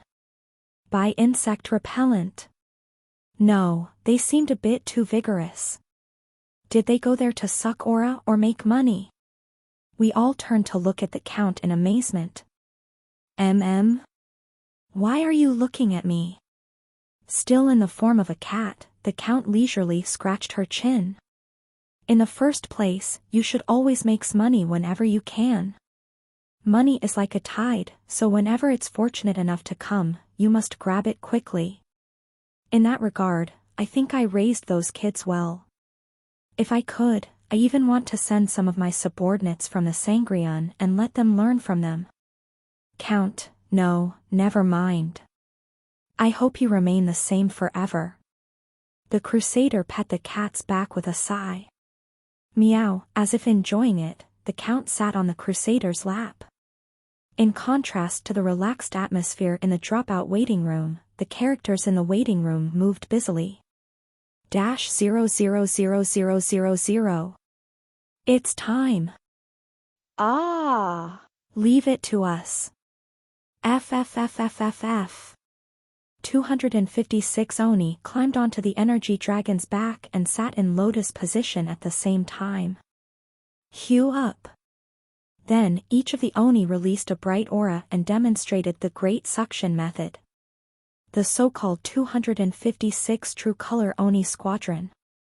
They were the legacy left behind by the venomous snake, and were the main culprits that made our hearts ache in real time. What the hell was the codename?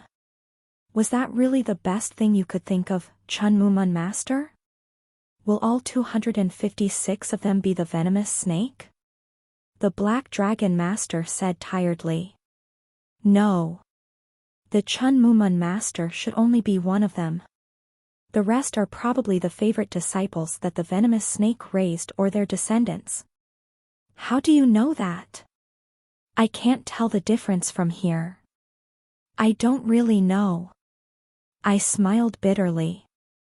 Because we became rivals after all. In particular, there was a person surrounded by intertwined gray and purple. The codename probably corresponded to that gray in some way or the other. Around that aura, brilliant colors shined brilliantly like a rainbow. It seemed that while staying in the 36th to 38th floors, the venomous snake had created the Chunmumun in this world. In any case, the fact that there is a chance to catch that monster in something judged as unclearable is more important. I smiled. Go on, kids. Then I cheered in my heart. Suck it all till not even the bone broth is left behind. Not only the rainbow-colored Oni, but also the goblins, and even humans. Warriors and workers from every race arrived non-stop, gathering together around the energy dragon that dwells in the deep sea, and sitting in the lotus position. Day 1, Day 2, Day 3, Day 4, Day 5.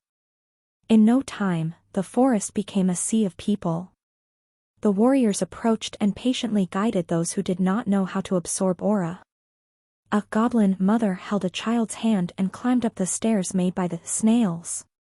None of them seemed compelled to show hostility towards each other. Something which was unimaginable thousands of years ago.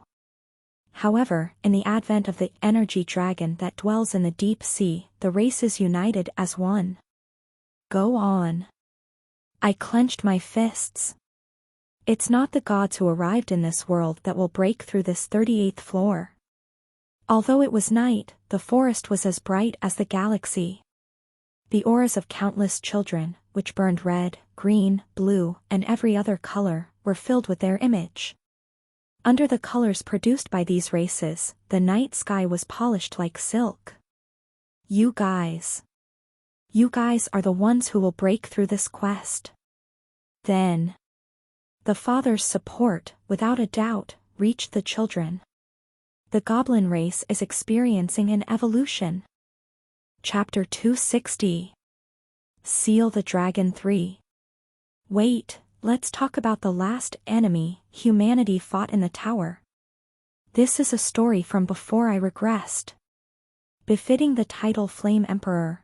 Yo! So? Ha! Was good at burning everything. If being good at burning things was his ability, then being good at burning people was his evil doing, and finally, being good at burning the world was his cruelty. And it was also everyone else's misfortune. This, being a god, feels pretty good. Possessing a prominent member of the elf race, he led the rest of the race. They burned whatever they stumbled upon. Burned the people they encountered on the street. They even burned the world around them. Hellfire Army.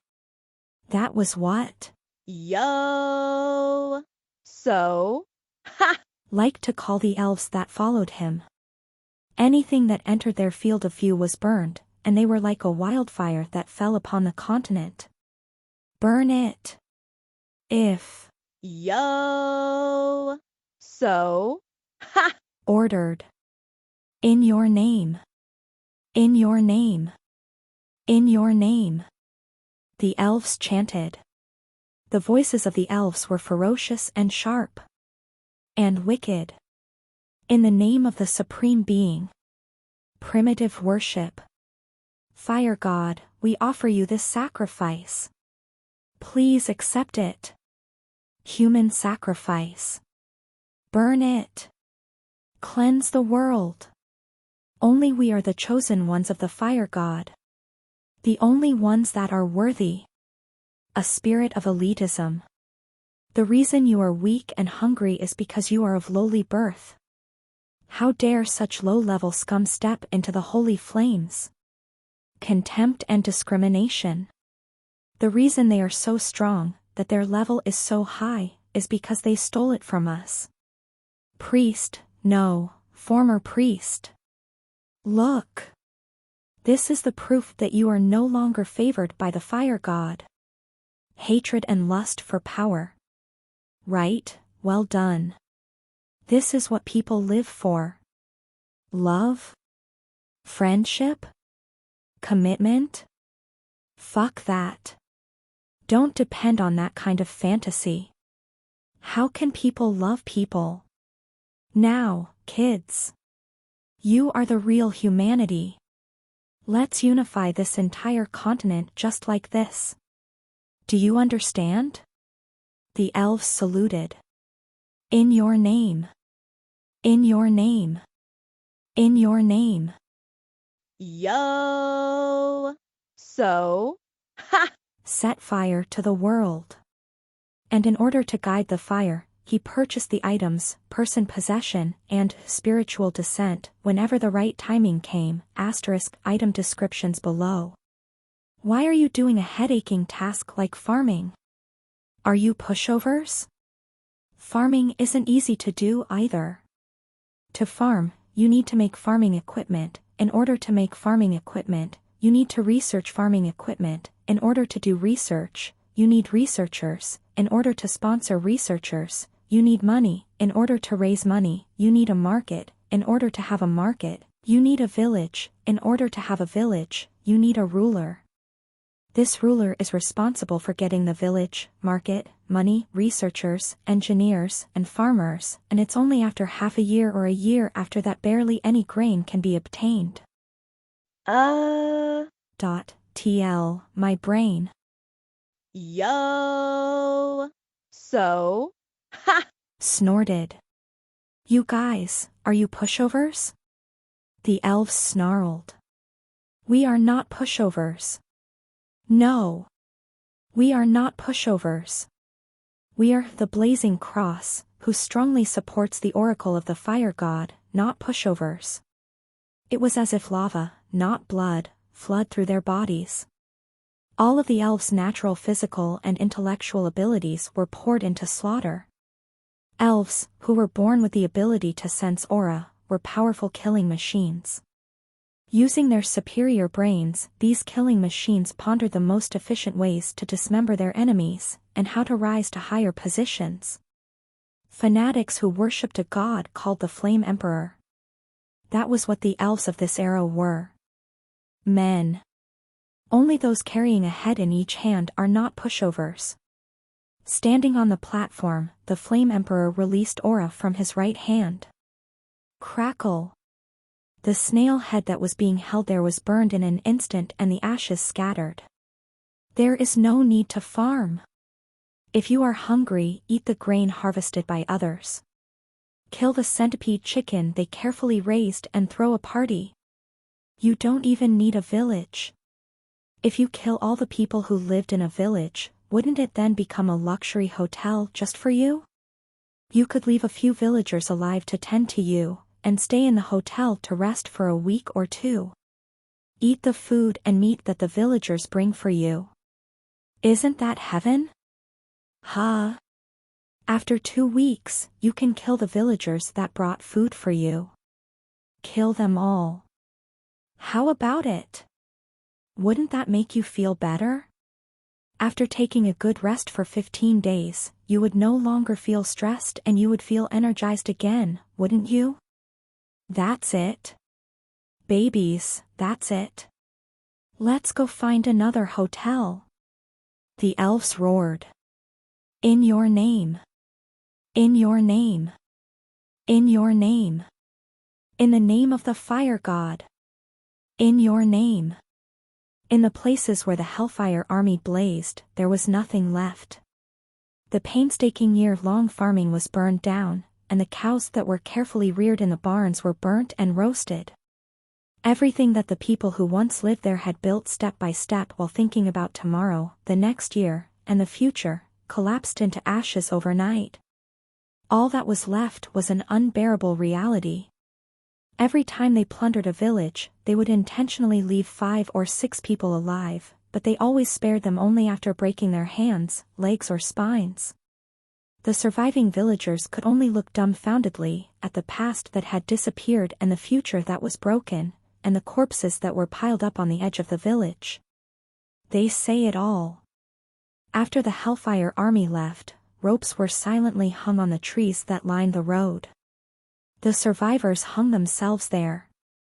The tyrant who burned the world, the Flame Emperor. Yo. So. Ha!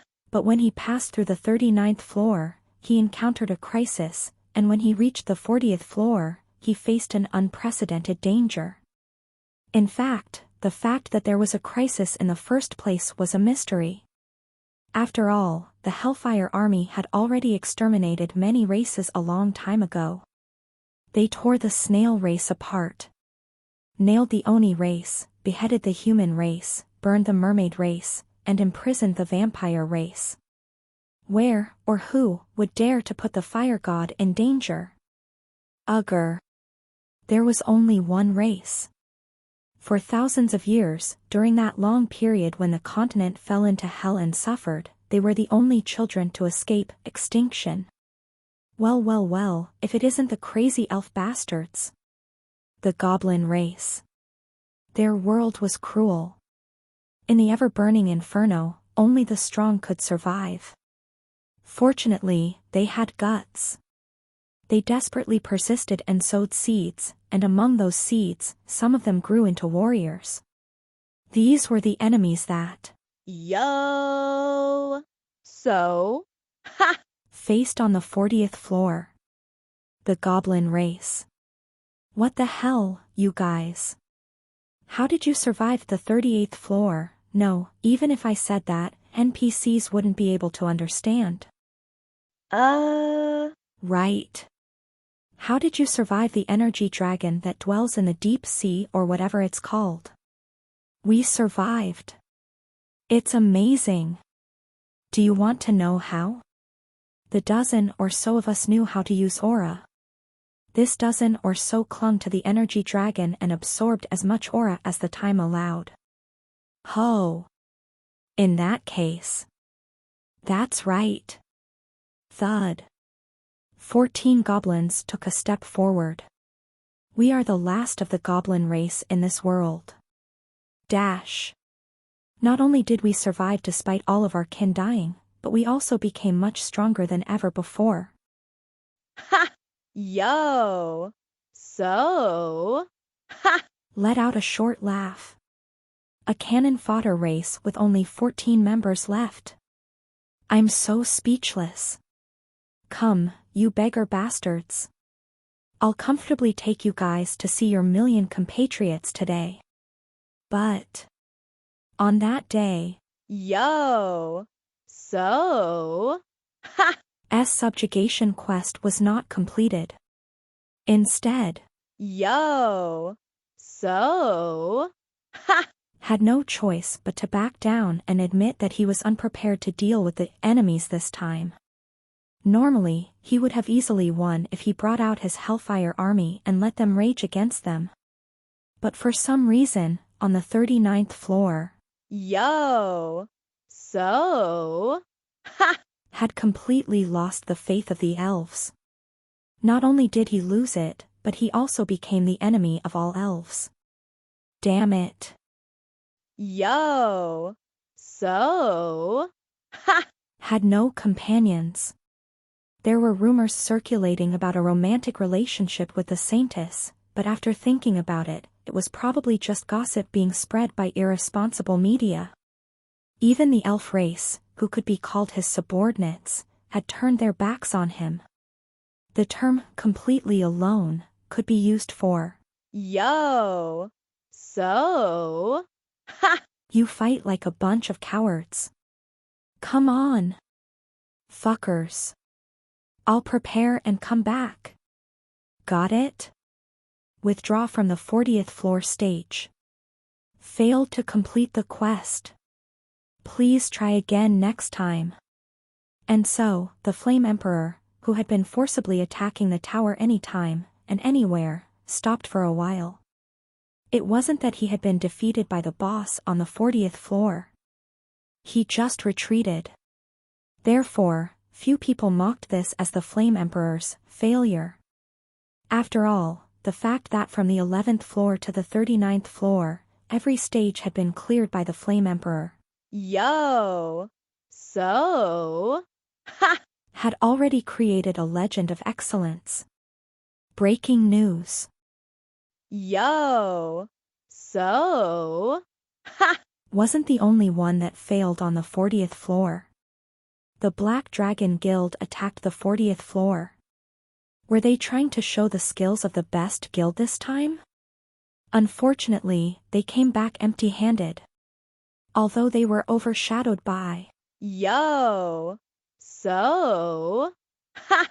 reputation, she, who wielded the most power in the tower, had set out this time to regain the honor of her guild. She took all the elites of the Black Dragon Guild and launched an attack.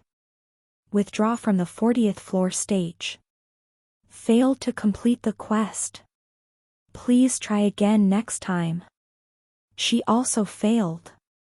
They could only retreat after failing to defeat the 14 remaining members of the goblin race.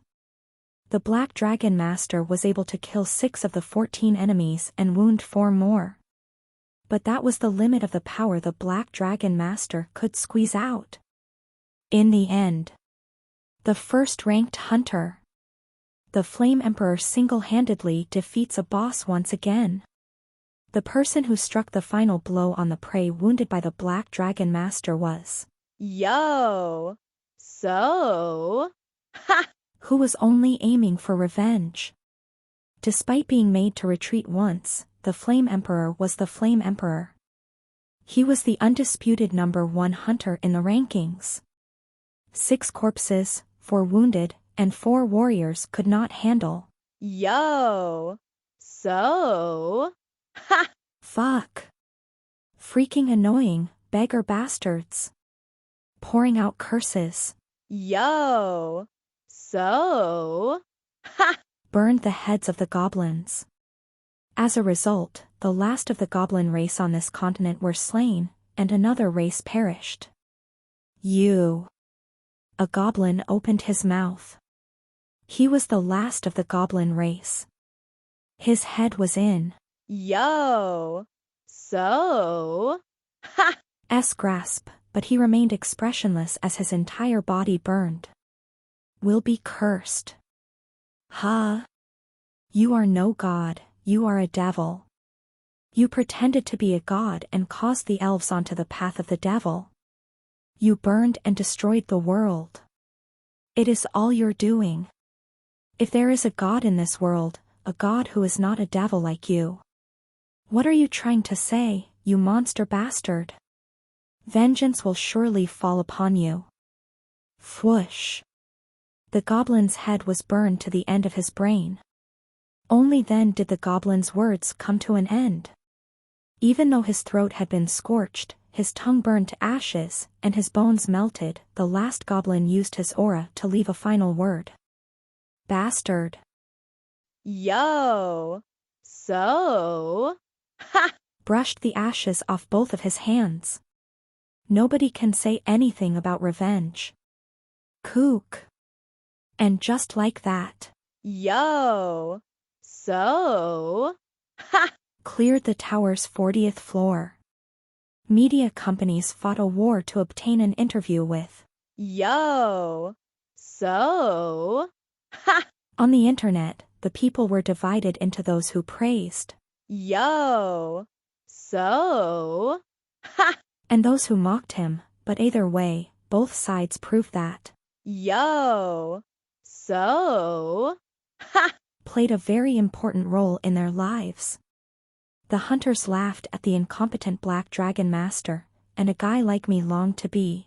Yo! So? Ha! It was such an era. Such a day. Talk? Talk. Sure. It's the courteous thing to do. However, I'll decide the rules of the conversation. That same night, the Saintess died. However, Hyung knows that I am the Flame Emperor. You also saw me kill the Saintess. That's why you have to die. An F-ranked hunter also died. In other words, the highest stage that humanity had conquered normally was the 40th floor.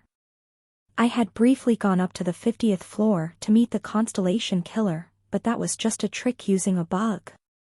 It wasn't officially recognized. So even before my regression and after my regression, the last stage humanity had stepped onto was the 40th floor. It was the beings on the 40th floor that defeated the Flame Emperor once, and made the Black Dragon Master retreat once. That was why I chose goblins as my race despite the ridicule of my companions. 14 of them alone was enough to leave a deep impression in my mind. The goblin race is evolving. Now, those beings were about to enter my sight. The change started with a smallish hobgoblin kid. Yugo? The little goblin was sitting in lotus position with his mother on the left and his father on the right. Squirm, squirm.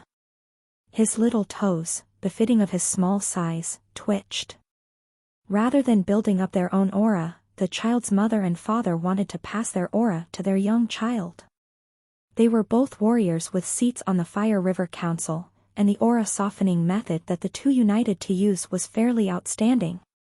This was why their child received the honor of evolving first. This the little child's body began to shine.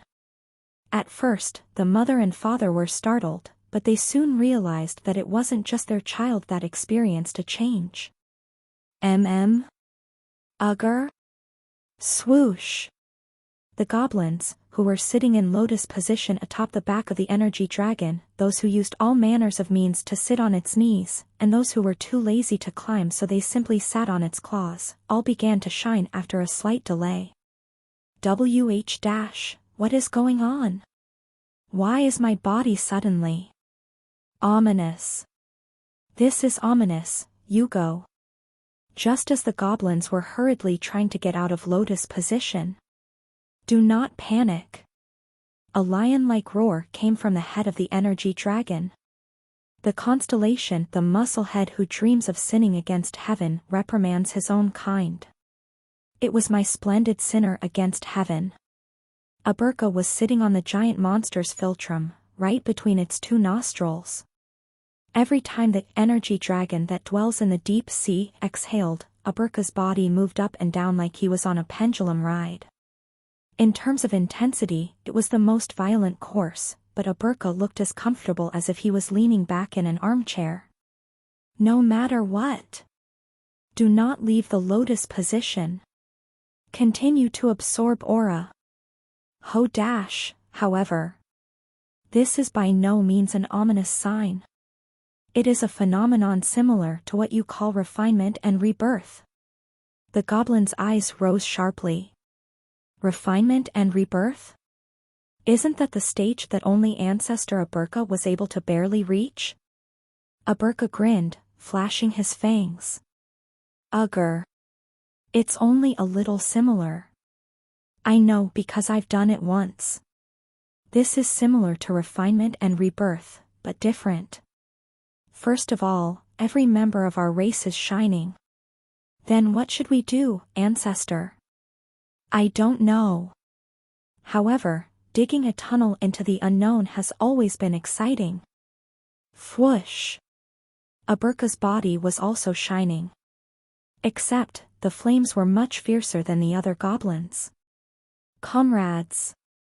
Do not fear. Fire has always been on our side.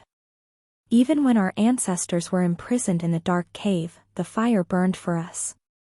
Even if it is the monster that created this continent, how can it put out our fire? Red flames blazed around Aberka.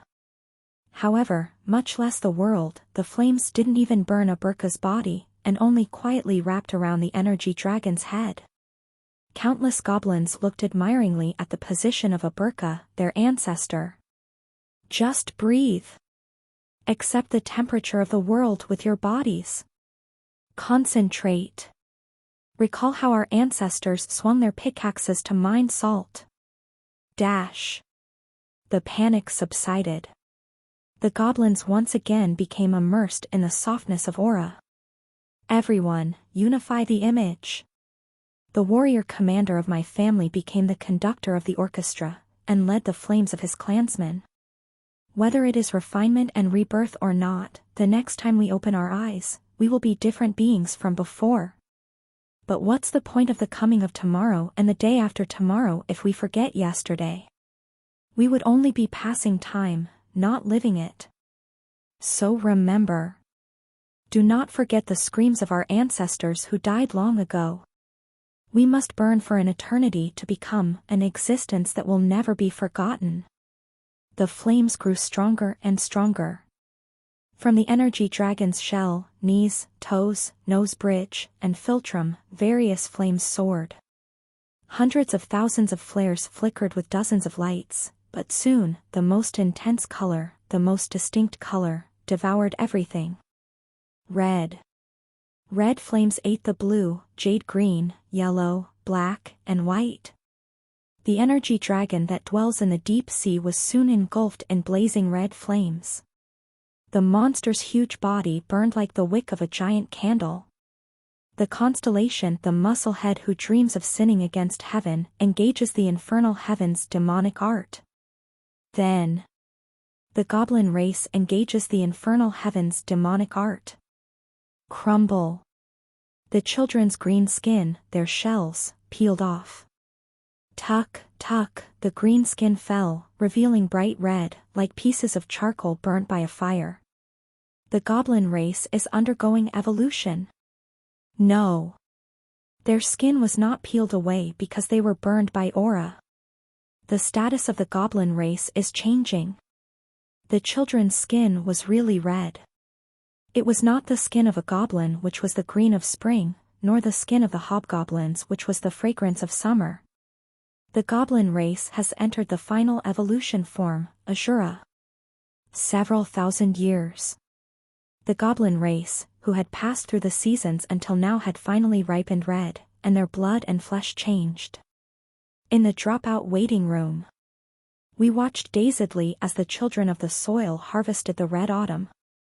The goblins became a little bigger. Their fangs became sharper.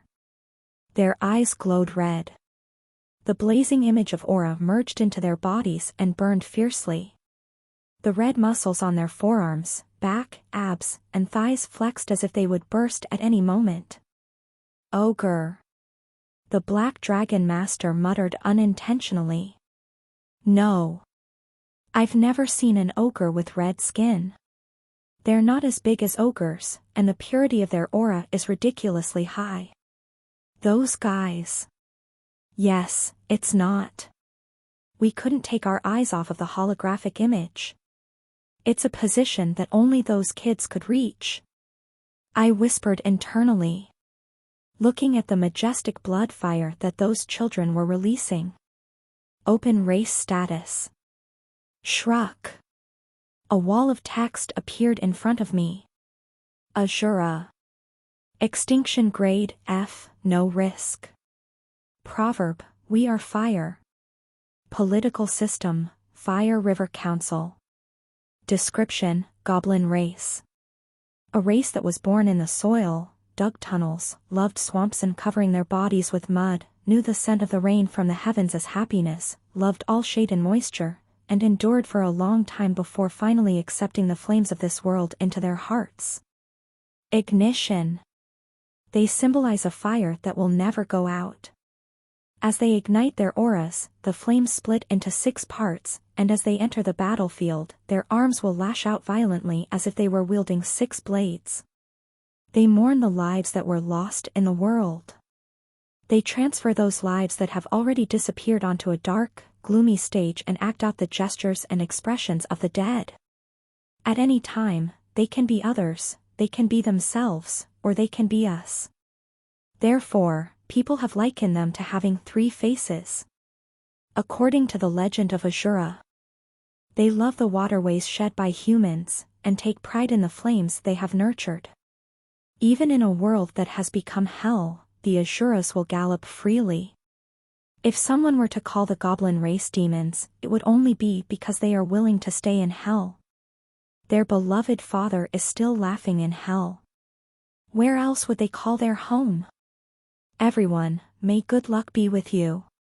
Traits, Fire River Council, Fire Plays, Demonic Cult, Infernal Heavens Demonic Art, Infernal Heavens Formation, Bad Friend Doctrine, Legacy of Records, Competitive Nature, Multiracial Culture, Hegemon of the Continent.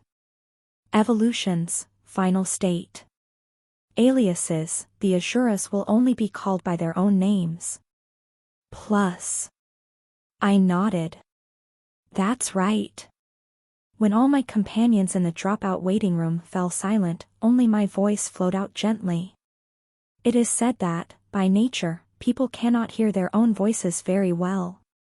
I'm not sure if it is because of that, although to my ears, it seemed like I was happy, it also seemed like I was suppressing some emotions that I couldn't say. Those are my children. Nevertheless, I said what I wanted to say, what I could say, what I should say. All of them, every single one, are the children I am proud of. Stage clear. The 38th floor stage has been cleared. You did not participate in this stage. You will not receive a reward. Those were very happy words. TL, apologies for the delay, this chapter actually killed me.